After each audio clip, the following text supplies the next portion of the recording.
ഏത് ഭൂപ്രദേശത്തായാലും നമ്മൾ ജീവിച്ചു വന്ന സാഹചര്യത്തിൽ നിന്ന് നമുക്ക് പറിച്ചു നടേണ്ടി വരുന്ന ഒരു വേദന ഇപ്പം നമ്മളിപ്പോൾ ഡിസ്പ്ലേസ്മെൻറ്റ് ഇപ്പം ഗാസയിൽ നമ്മൾ കണ്ടുകൊണ്ടിരിക്കുകയാണ്. അപ്പോൾ അത് തീവ്രമാണ്. അപ്പം പ്രേംജിയെ പോലെ VT ഭട്ടതിരിപ്പാടിനെ പോലെ അങ്ങനെ എണ്ണമറ്റ ആളുകൾ മനുഷ്യരുണ്ടാക്കിയ കലാവിഭവങ്ങളിലൂടെയാണ്, പാട്ടുകളിലൂടെയാണ്, സംസാരങ്ങളിലൂടെയാണ്, അഭിനയത്തിലൂടെയാണ് മനുഷ്യർക്ക് നടക്കാനുള്ള അവകാശങ്ങൾ കിട്ടുന്നത്.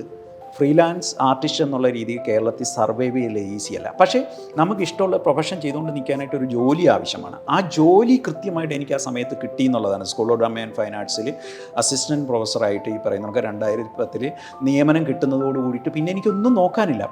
ഇത്രയും കാലമായിട്ട് 2025 കേരളത്തിൽ മര്യാദയ്ക്ക് നാടകം കളിക്കാനുള്ള സ്പേസുകൾ രൂപപ്പെട്ടിട്ടില്ല.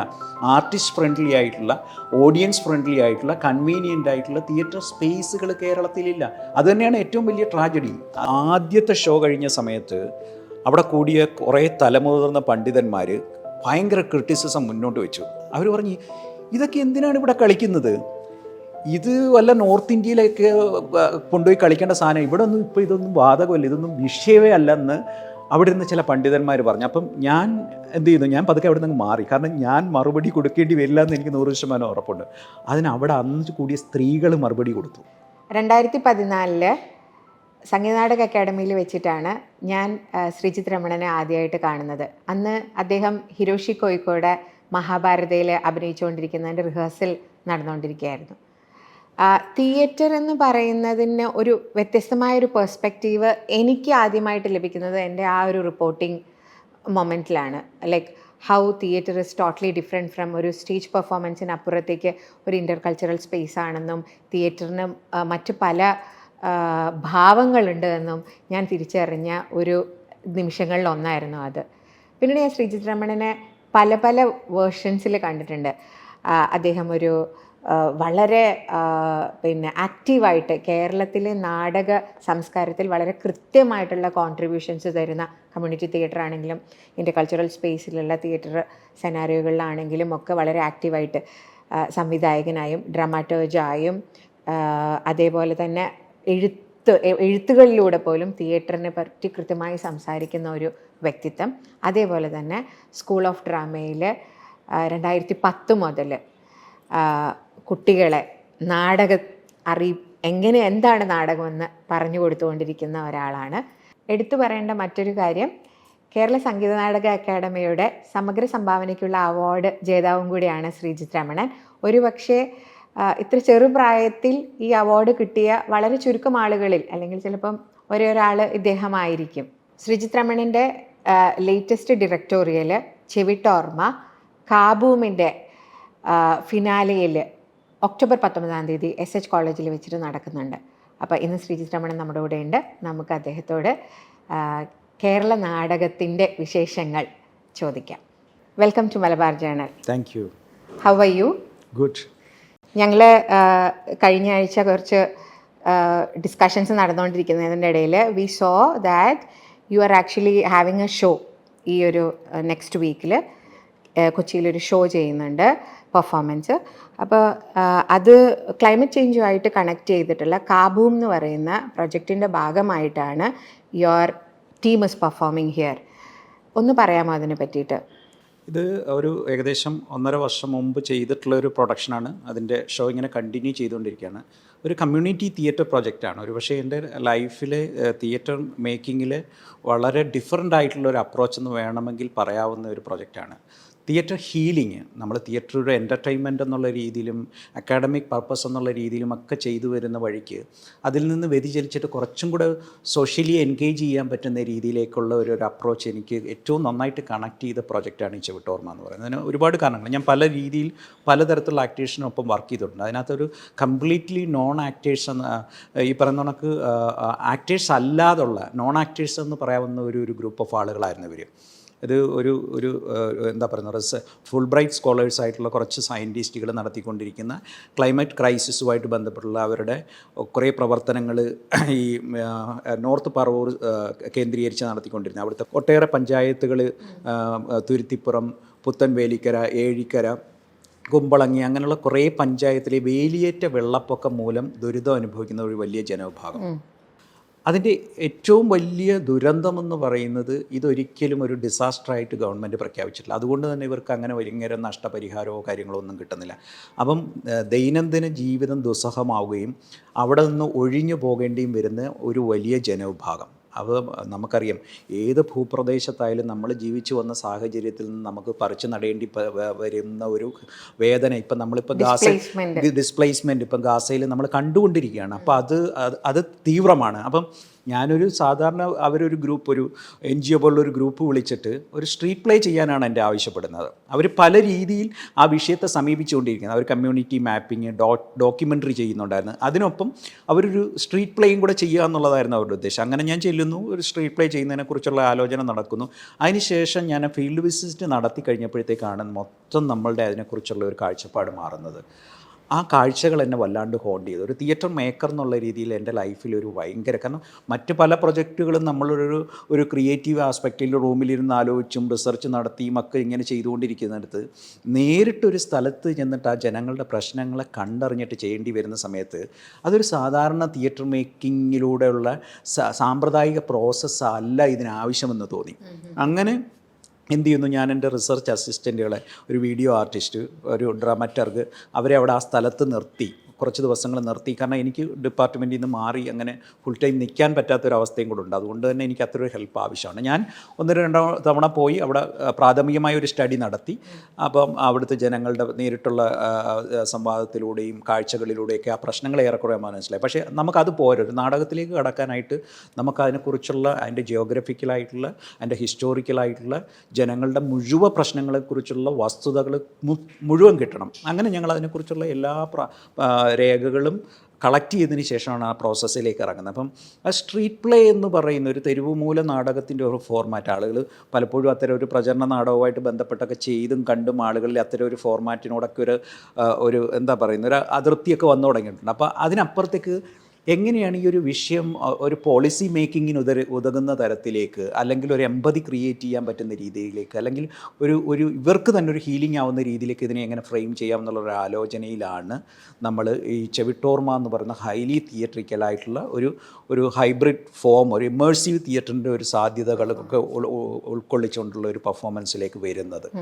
അപ്പം അതിന് വേണ്ടിയിട്ട് ആദ്യം ആലോചിക്കുന്ന സമയത്ത് അതിനകത്തേക്ക് വന്നതെന്ന് പറഞ്ഞു കഴിഞ്ഞാൽ ഇവർ കളക്ട് ചെയ്തുന്ന ആളുകളെന്ന് പറഞ്ഞാൽ അഭിനയമോഹികളായിട്ടുള്ള കുറേ ആളുകളെയാണ് ആ പരിസരത്തുള്ളത്. അപ്പോൾ അത് കണ്ടപ്പോൾ തന്നെ നമുക്ക് ആകെ അസ്വസ്ഥത തുടങ്ങി. കാരണം ഇവർ പറഞ്ഞാൽ ഒരിക്കലും ഇത് നീതിയുക്തമാവില്ല എന്നുള്ളൊരു വലിയ ബോധ്യം വന്നു. അപ്പം വീണ്ടും നമ്മൾ പുഷ് ചെയ്യാൻ തുടങ്ങിയിട്ട് ഒരു 1-2 മീറ്റിംഗ് കഴിഞ്ഞപ്പോഴേക്കും 1-2 ചവിട്ടുനാടക ആർട്ടിസ്റ്റുകൾ അതിൽ വന്നു. അവർ മുഖേന എന്ത് ചെയ്തു, നമ്മൾ കുറച്ചും കൂടെ ഗ്രാസ് റൂട്ട് ലെവലിലേക്ക് ഇറങ്ങുകയും അവിടെയുള്ള യഥാർത്ഥ പ്രശ്നം അനുഭവിക്കുന്ന കുറേ സ്ത്രീകളും ആ പരിസരത്തുള്ള കുറേ പുരുഷന്മാരും അതിനകത്തേക്ക് വന്നിരുന്നു. ആദ്യം ഒരു 10-40 പേര് ഞങ്ങളവിടെ ഒരു അംഗനവാടി, തുരുത്തിപ്പുറം ഒരു അംഗനവാടിയിൽ ഒരു ദിവസം കൂടി ഈ നാടകത്തിൽ അഭിനയിക്കാൻ വന്നു. പക്ഷേ എനിക്കറിയാം ഇത്രയും പേര് ഇതിനകത്ത് നിൽക്കാൻ പോകുന്നില്ല. കാരണം ഇതിൻ്റെ ഒരു പ്രോസസ്സിലേക്ക് കടക്കുന്ന സമയത്ത് ഇവർ സ്വാഭാവികമായിട്ടും ഇവർക്കൊരു അസംതൃപ്തി വരും. കാരണം അതുവരെ അവർ കണ്ട് ശീലിച്ച സമ്പ്രദായങ്ങളെ അല്ല നമ്മൾ ചെയ്യാൻ പോകുന്നത്. പക്ഷേ അതിൽ എവിടേക്കോ നമ്മളിലൊരു സത്യസന്ധതയുണ്ട്. ഈ മാഷ് വന്നിരിക്കുന്നത് നമ്മളെ ചേർത്ത് പിടിക്കാനും കഥ പറയാനുമാണെന്ന് നമ്മൾ വിശ്വസിക്കുന്ന ചില മനുഷ്യരെ അവിടെ നമുക്ക് ആ കണ്ണുകളിൽ കാണാം. അവരെ പതുക്കെ നമ്മൾ അതിനകത്തേക്ക് ചേർത്ത് നിർത്തിക്കൊണ്ട് ബാക്കിയുള്ളവരെല്ലാം പതുക്കെ ഇങ്ങനെ അതിനകത്തേക്ക് ഒഴിഞ്ഞു പോകാനായിട്ട് അനുവാദം കൊടുത്തു. അങ്ങനെ ഫിൽട്ടർ ചെയ്തെടുത്ത് ഒരു 10-12 പേര്. അതിൽ തൊഴിലുറപ്പിന് പോകുന്ന സ്ത്രീകളുണ്ട്, ഈ പറയുന്ന കണക്ക് കൂലിപ്പണിക്ക് പോകുന്നുണ്ട്, വെൽഡിംഗ് പണിക്ക് പോകുന്നുണ്ട്, മേശിരിപ്പണിക്ക് പോകുന്നുണ്ട്, പോലീസുകാരനുണ്ട്, മാഷന്മാരുണ്ട്. അങ്ങനെ തുടങ്ങുന്ന ചവിട്ട് നാടക ആർട്ടിസ്റ്റുമുണ്ട്. ഇങ്ങനെ അടങ്ങുന്ന ഒരു സംഘത്തെ വെച്ചിട്ടാണ് ആ നാടകം രൂപീകരിക്കുന്നത്. അത് ശരിക്കും അവരുടെ തന്നെ കഥകൾ, അവരുടെ തന്നെ മെമ്മറീസ്, അവരുടെ തന്നെ ലൈഫ് ലോങ് സൂക്ഷിച്ചു വെച്ചിരുന്ന ഒബ്ജക്റ്റുകൾ, ആ നാടിൻ്റെ ചരിത്രം, അങ്ങനെ എല്ലാ സംഗതികളെയും കൂട്ടിച്ചേർത്തുകൊണ്ടുള്ള ഒരു ഡോക്യു തിയേറ്റർ എന്ന് പറയുന്ന സങ്കല്പത്തിലൊക്കെ വരുന്ന രീതിയിലാണ് ആ നാടകത്തെ ചെയ്തെടുത്തത്. അത് ലൈഫിൽ മറക്കാൻ പറ്റാത്തൊരു വലിയ അനുഭവം എന്ന് തന്നെ വിശേഷിപ്പിക്കേണ്ടി വരും. കാരണം ആ നാടകം ചെയ്യുന്ന സമയത്ത് ശരിക്കും പറഞ്ഞു കഴിഞ്ഞാൽ ഒരു NGO അസൈൻ ചെയ്ത ഗ്രൂപ്പായിരുന്നു. പക്ഷേ നാടകത്തിന് ശേഷം ഞങ്ങളത് ജലം തിയേറ്റർ കമ്പനി എന്നുള്ള രീതിയിൽ ഒരു കമ്പനിയായി രജിസ്റ്റർ ചെയ്തു. അതിനുശേഷം നാഷണൽ സ്കൂൾ ഓഫ് ഡ്രാമ, ഇന്ത്യയിലെ ഏറ്റവും വലിയ ഫെസ്റ്റിവലുകളിലേക്ക് ആയിരക്കണക്കിന് നാടകങ്ങളുടെ ഇടയിൽ നിന്ന് 150 നാടകങ്ങളാണ് സെലക്ട് ചെയ്തെടുക്കുന്നത്. അത്തരം ഒരു ഫെസ്റ്റിവലുകളിലേക്ക് ഈ നാടകം സെലക്ട് ചെയ്യപ്പെടുന്നു. മുംബൈ IIT പോലുള്ള ഇന്ത്യയിലെ വലിയ വിദ്യാഭ്യാസ സ്ഥാപനങ്ങളിൽ അവരുടെ സെമിനാറിൻ്റെ ഭാഗമായിട്ട് ഇത് കൊണ്ടുപോയി അവതരിപ്പിക്കുന്നു. അവിടെ തോമസ് ഐസക്കിനെ പോലുള്ള ആളുകൾ അവിടെ വന്നിട്ട് ഈ നാടകം കണ്ടിട്ട് അദ്ദേഹം കർട്ടൻ കോളിൽ വന്നിട്ട് സംസാരിക്കുന്നുണ്ട്. ശരിക്കും ഞങ്ങളെപ്പോലുള്ളവർ നടത്തുന്ന 100 പ്രസംഗങ്ങളേക്കാൾ വാല്യൂ നിങ്ങൾ ഈ അവതരണത്തിലൂടെ സാധ്യമാക്കി എടുക്കുന്നുണ്ട്. അപ്പോൾ അതൊക്കെ തന്നെ അവർക്ക് കിട്ടാവുന്ന ഏറ്റവും വലിയൊരു റെക്കഗ്നേഷനായിട്ട് എനിക്കത് തോന്നി. അങ്ങനെ ആ പെർഫോമൻസാണ് ഇനിയിപ്പോൾ ഈ 19-ാം തീയതി സേക്രഡ് ഹാർട്ട്സ് കോളേജിൽ കബൂമിൻ്റെ ഒരു ക്ലൈമറ്റ് ക്രൈസിസുമായിട്ട് ബന്ധപ്പെട്ട് ഡെവലപ്പ് ചെയ്തിട്ട് രാധാ ഗോമതി ക്യൂറേറ്റ് ചെയ്യുന്ന ഒരു ഷോയാണ്. അപ്പോൾ അതിൻ്റെ ക്ലോസിംഗ് സെറിമണിയുമായിട്ട് ബന്ധപ്പെട്ട ആ ഷോ നമ്മൾ വീണ്ടും കളിക്കാൻ പോവുകയാണ്. തിയേറ്ററിൻ്റെ ഒരു മാജിക്കാണ് ശരിക്കും ഇപ്പോൾ നമ്മൾ കണ്ടത്. അപ്പോൾ ഈ കമ്മ്യൂണിറ്റി തിയേറ്റർ നമ്മൾ കേരളത്തിൽ പല സമയത്തും ഫ്ലഡ്സിൻ്റെ സമയത്തൊക്കെ ആളുകൾ ഈ കമ്മ്യൂണിറ്റി തിയേറ്റർ ചെയ്തിട്ടുണ്ട്.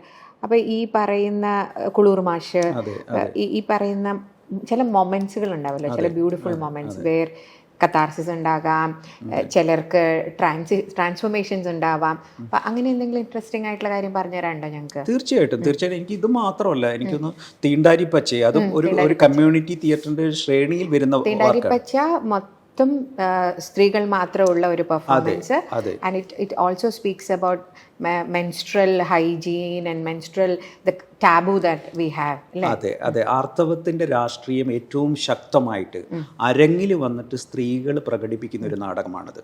അതും ഇതേപോലെയാണ്. അതൊരു നിരാവിൽ പ്രകാശ് കലാകേന്ദ്രം എന്ന് പറയുന്ന ഒരു എന്താ പറയുന്നത്, അതിന് ഒരു മഹത്തായ ഒരു ഗ്രാമീണ നാടക സംഘം എന്ന് വെച്ചാൽ ഒരു നാടക സംഘം മാത്രമല്ല, ഒരു സാംസ്കാരിക സംഘടനയാണ്. പക്ഷേ അവർ ഏറ്റവും കൂടുതൽ പ്രോമിനൻസ് കൊടുക്കുന്ന നാടകത്തിനാണ്. ഒരുപാട് നാടക പ്രതിഭകൾ ഈ പറയുന്ന കണക്ക് അവരുടെ പ്രവർത്തന മേഖലയായിട്ട് തിരഞ്ഞെടുത്തിട്ടുള്ള ഒരു സാംസ്കാരിക സംഘം. ഇന്ത്യയിൽ, കേരളത്തിൽ തന്നെ അതിപ്രശസ്തരായിട്ടുള്ള ഒട്ടേറെ നാടക പ്രവർത്തകർ അവിടെ നാടകം ചെയ്യുകയും അവിടെ പല രീതിയിൽ അതിൻ്റെ ഭാഗമാകുകയും ചെയ്തു. അപ്പം അതിൻ്റെ തൊട്ടടുത്ത ഗ്രാമത്തിലാണ് ഞാൻ താമസിക്കുന്നത്. അപ്പം ഞാൻ വളർന്നു വരുന്ന സമയത്ത് ശരിക്കും അവിടുത്തെ നാടക പ്രവർത്തനങ്ങളെക്കുറിച്ച് കേട്ടറിഞ്ഞിട്ടാണ് വരുന്നത്. അവിടുത്തെ പി ജി ഉണ്ണികൃഷ്ണൻ പോലുള്ള പ്രതിഭാധനന്മാരായ ആളുകൾ ചെയ്യുന്ന നാടകങ്ങൾ. അപ്പം ഒരു നാടക വിദ്യാർത്ഥി എന്നുള്ള രീതി, നാടകത്തോട് താല്പര്യമുള്ള എന്നുള്ള രീതി, ഇത് നമ്മളെ ആവേശം കൊള്ളിക്കുന്നതാണ്. പക്ഷേ ഭാഗ്യവശാൽ പിന്നീട് അവിടേക്ക് എത്തിപ്പെടാനും നമുക്ക് കഴിയുകയും ചെയ്തു. അങ്ങനെ അവിടെ കോവിഡ് കാലത്താണ് ശരിക്കും പറഞ്ഞാൽ തീണ്ടാരിപ്പച്ചയെക്കുറിച്ചുള്ള ഒരു ആലോചന വരുന്നത്. തീണ്ടാരിപ്പച്ച എന്നുള്ള ആലോചനയല്ല ആദ്യം വരുന്നത്, അവിടുത്തെ സ്ത്രീകൾക്കൊരു നാടകം ചെയ്യുക എന്നുള്ളതാണ് അവരെന്നോട് ആവശ്യപ്പെട്ടത്. അതിന് തൊട്ട് മുമ്പായിട്ട് ഞാൻ അവിടെ ചെയ്ത ഏകാന്തമായിരുന്നു. രാജേഷ് ശർമ്മ എന്ന് പറയുന്ന സിനിമ നടൻ കൂടിയായിട്ട് ശർമ്മയെ വെച്ചിട്ട് ചെയ്തിട്ടുള്ള, ശർമ്മ പ്രധാന കഥാപാത്രമായിട്ട് വരുന്ന ആൻ്റണി ചെക്കോൻ്റെ ദ ബെറ്റ് എന്ന് പറയുന്ന പ്ലേ ആയിരുന്നു. അതിനുശേഷമാണ് അവർക്ക് സ്ത്രീകളുടെ കൂട്ടായ്മയിൽ ഒരു നാടകം വേണമെന്ന് പറയുന്നത്. അപ്പോൾ തുടങ്ങുന്ന സമയം എൻ്റെ പല പ്രൊജക്റ്റുകളുടെ ഒരു നേച്ചർ എന്ന് പറയുന്നത്, ഡിവൈസിങ് പ്രൊജക്റ്റുകളുടെ എല്ലാ നേച്ചർ എന്ന് പറഞ്ഞു കഴിഞ്ഞാൽ നമ്മൾ ഒരു പ്രീ കൺസീവ്ഡ് ഐഡിയയും ഇല്ലാതെ ആയിരിക്കും കൂടിച്ചേരുന്നത്. ഒരു പ്ലാനും ഉണ്ടാവില്ല, ഒന്നും ഉണ്ടാവില്ല. Empty mind. അവിടെ ചെല്ലുന്നു, അവരുടെ മനുഷ്യരെ കേൾക്കുന്നു, അവരുടെ മുഖങ്ങൾ നോക്കുന്നു, അവിടുത്തെ അന്തരീക്ഷം പഠിക്കുന്നു. എന്നിട്ട് നമ്മളിലേക്കുണ്ടാകുന്ന ഒരു ക്ലിക്കാണ് എന്താണ് നമ്മൾ സമൂഹത്തോട് ആ സമയത്ത് പറയേണ്ടത്. ആ സമയത്ത് ശരിക്കും എന്നെ അലട്ടിക്കൊണ്ടിരിക്കുന്ന പ്രശ്നമെന്ന് പറയുന്നത് ശബരിമല വിഷയം നടക്കുന്ന സമയമാണ്. അത് കത്തിജ്വലിക്കുന്നത്. നമ്മൾ പറയുന്ന ഭയങ്കര പ്രൗഢമായിട്ടുള്ള പ്രബുദ്ധ മലയാളികളെന്ന് അഹങ്കരിച്ച് നടന്ന് നമ്മളുടെ ഈ കെട്ടിപ്പുയർത്തി എല്ലാം കൂടെ ഇങ്ങനെ തവിട് പൊടിയായി വീഴുന്ന കാഴ്ച നമ്മൾ നമ്മുടെ കൺമുന്നിൽ കാണുകയാണ്. അപ്പോൾ എന്തുകൊണ്ടും എനിക്ക് തോന്നുന്നത് അത് ശരിയായ ഒരു സമയമാണ്. അത് ആർത്തവത്തിൻ്റെ രാഷ്ട്രീയം സ്ത്രീകൾ പറയാം, അതും ഗ്രാമീണ അത്തരത്തിലുള്ള സ്ത്രീകൾ ഏറ്റവും ഗ്രാമീണമായിട്ടുള്ള ചിന്തിക്കുകയും പ്രവർത്തിക്കുകയും അത്തരം ഏടാകൂടങ്ങളിൽ ഏറ്റവും കൂടുതൽ ദുരിതം അനുഭവിക്കുന്ന സ്ത്രീകൾ അവരാണ് ഏറ്റവും കൂടുതൽ അനുഭവിക്കുന്നത്. അത്തരത്തിലുള്ള താഴെത്തട്ടിൽ നിൽക്കുന്ന കുടുംബങ്ങളിലാണ് ഇതിൻ്റെ ഏറ്റവും വലിയ ഈ അന്ധവിശ്വാസങ്ങൾ, ഇത്തരത്തിലുള്ള വിശ്വാസങ്ങളുടെ കെടുതി ഏറ്റവും കൂടുതൽ അനുഭവിക്കുന്ന ഇത്തരം സ്ത്രീകളാണ്. അങ്ങനെ പറയാൻ പറ്റില്ല, ഉണ്ട്, ശരിയാണ്. എന്നാൽ പോലും അത് ഏറ്റവും കൂടുതൽ അനുഭവിക്കേണ്ടി വരുന്ന അവരാണ്. അപ്പം അവിടെ ചെന്നിട്ട് ഞാൻ അവിടെയും ഏറ്റവും വലിയ തമാശ എന്ന് പറഞ്ഞാൽ ഒരു 10-60 പേര് ആദ്യം കൂടി ഇങ്ങനൊരു സംഗതി നമ്മൾ ചെയ്യുന്നതിനെ കുറിച്ചുള്ള ഒരു ആലോചന ഞാൻ പങ്കുവച്ചതോട് കൂടിയിട്ട് തന്നെ പകുതിയോളം ആളുകൾ കുറഞ്ഞു. അത് പ്രതീക്ഷിക്കുന്നതാണ്. പക്ഷെ ആ കുറഞ്ഞതിൽ പിന്നെ നമുക്ക് പിന്തിരിഞ്ഞ് നോക്കേണ്ടി വന്നില്ല. ആ നിൽക്കുന്ന അതിനകത്ത് ഈ പറഞ്ഞ ഗവൺമെന്റ് അതൊരു 12-13 പേരുണ്ടായിരുന്നു. ഗവൺമെന്റ് ജോലിക്കാരുണ്ടായിരുന്നു, അതിനകത്ത് വീട്ടമ്മമാരുണ്ടായിരുന്നു, കോളേജ് വിദ്യാർത്ഥിനികളുണ്ടായിരുന്നു, സ്കൂൾ വിദ്യാർത്ഥികളുണ്ടായിരുന്നു, 9ാം ക്ലാസ്സിലൊക്കെ പഠിക്കുന്നത്. അങ്ങനെയുള്ള ഒരു സംഘം. അതിനകത്ത് 1-2 പേര് മാത്രമാണ് ഒരു മുൻപരിചയമുള്ളത്, ബാക്കിയെല്ലാം. അപ്പോൾ എന്നെ സംബന്ധിച്ച് ഏറ്റവും വലിയ ചലഞ്ച് എന്ന് പറഞ്ഞു കഴിഞ്ഞാൽ ഇവരെ എല്ലാം തന്നെ ഇപ്പം ചവിട്ടോർമയേക്കാൾ ഉപരി ഇത് ഭയങ്കര പെർഫോമേറ്റീവാണ്, ഹൈലി പെർഫോമേറ്റീവ് ആയിട്ടുള്ള ഒരു ലാംഗ്വേജ് ആണ്.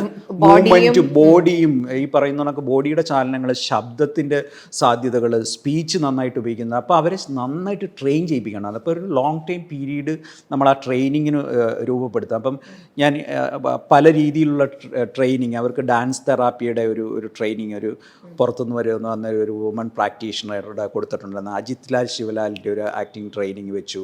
എമിൽ മാധവിയുടെ സ്ക്രിപ്റ്റ് ഡെവലപ്പ് ചെയ്യാനായിട്ട് ഒരു ഡ്രമറ്റർഗ് എന്നുള്ള രീതിയിൽ എമിൽ മാധവിയുടെ ഒരു വർക്ക്ഷോപ്പ് വെച്ചു. അങ്ങനെ പല തരത്തിലുള്ള വർക്ക്ഷോപ്പുകൾ നമ്മൾ ഇവർക്ക് ഇടയ്ക്കിടയ്ക്ക് കൊടുത്തു. കാരണം അവരെ എംപവർ ചെയ്തുകൊണ്ട് വന്നു കഴിഞ്ഞാൽ മാത്രമേ നമ്മൾ ഉദ്ദേശിക്കുന്ന ഒരു പൂർണ്ണമായിട്ടുള്ള ഒരു പെർഫോമൻസിൻ്റെ തലത്തിലേക്ക് ഇവരെ കൊണ്ടുവരാൻ പറ്റൂ. അങ്ങനെ ഒരു ഗ്രാജുവൽ ഗ്രോത്ത് സത്യത്തിൽ അതിനുണ്ട്. ഇതാണ് പ്ലേ മേക്കിങ്ങിൻ്റെ ഏറ്റവും രസകരമായിട്ടൊരു പ്രോസസ്സ്. അതാണ് നമ്മൾ ഈ പറയുന്ന ഒരു 1.5 മാസം കൊണ്ടിങ്ങനെ അടിച്ചൊതുക്കി പഠിപ്പിക്കുന്ന ഒരു പരിപാടിയല്ല. അതിനപ്പുറത്തേക്ക് ഇതൊരു ഓർഗാനിക്കായിട്ട് ഡെവലപ്പ് ചെയ്ത് വരേണ്ടതിൻ്റെ ഒരു പ്രോസസ്സ് എന്ന് പറയുന്നത് ഭയങ്കര ഡിഫറൻറ്റാണ്. അതൊരു ടൈം കൺസ്യൂമിങ് പ്രോസസ്സാണ്. അപ്പോൾ അങ്ങനെ ഡെവലപ്പ് ചെയ്തുകൊണ്ട് വന്നിട്ടുള്ള ഒരു ഒറിജിനൽ സ്ക്രിപ്റ്റാണ്, ഒറിജിനൽ വർക്കാണ് ശരിക്കും പറഞ്ഞാൽ തീണ്ടാരിപ്പച്ച. അത് ഒരു പക്ഷേ എന്നെയൊക്കെ അതിശയിപ്പിക്കുന്ന രീതിയിലേക്ക് ആ പെർഫോമൻസ് പിന്നീട് കേരളത്തിൽ കണ്ടിന്യൂ ചെയ്യുന്നതാണ് കാണും. ഇപ്പോൾ ഏകദേശം 27 ഷോ കഴിഞ്ഞു. 27 ഷോ കഴിഞ്ഞ് ആദ്യത്തെ ഷോ കഴിഞ്ഞ സമയത്ത് എനിക്ക് നല്ല ഓർമ്മയുണ്ട്. ഫസ്റ്റ് ഷോ കാസർഗോഡായിരുന്നു. കാസർഗോഡ് സംഗീത അക്കാദമിയുടെ 25 നാടകങ്ങൾ ചെയ്യാനുള്ള 2 ലക്ഷം രൂപ സപ്പോർട്ടിലാണ് ഈ നാടകം നമ്മൾ ചെയ്തെടുക്കുന്നത്. 2 ലക്ഷം രൂപ തന്നെങ്കിൽ ഈ നാടകം ശരിക്കും ഏകദേശം 1 ലക്ഷം രൂപയെ ചിലവായിട്ടുള്ളൂ. 1 ലക്ഷം. അതും എൻ്റെ ഒരു കേരളത്തിൽ വന്നിട്ടുള്ള നാടക പ്രവർത്തനത്തിൽ ഒരു തിരിച്ചറിവിൻ്റെ പുറത്തും കൂടാണ് ഞാൻ അത്തരത്തിൽ ബഡ്ജറ്റ് ചുരുക്കി ഒരു നാടകം ചെയ്തത്. കാരണം കലാകേന്ദ്രത്തിന് തന്നെ ചെയ്ത് അതിനു മുമ്പ് ചെയ്ത് പ്രൊസീനിയം ബേസ്ഡ് ആയിട്ടുള്ള ചെക്കോവിൻ്റെ ഏകാന്തം ഏകദേശം ഒരു 3.5-4 ലക്ഷം രൂപ ചിലവാക്കി. അത് ഓരോ വെന്യൂസിലും കളിക്കപ്പെടുന്ന സമയത്ത് അത്രയധികം ഇൻഫ്രാസ്ട്രക്ചറും അത്രയധികം ഈ പറയുന്ന കണക്ക് ടെക്നിക്കൽ സപ്പോർട്ടും ആവശ്യമാണ്. അപ്പം നമ്മളെ സംബന്ധിച്ച് ഷോകൾ റൺ ചെയ്യണമെന്നുണ്ടെങ്കിൽ നല്ല രീതിയിലുള്ള ഒരു ഫീസ് കിട്ടിയാലേ നമുക്ക് കഴിയത്തുള്ളൂ. അപ്പോൾ ഇതിന് ഷോ ഭയങ്കര കുറവാണ്.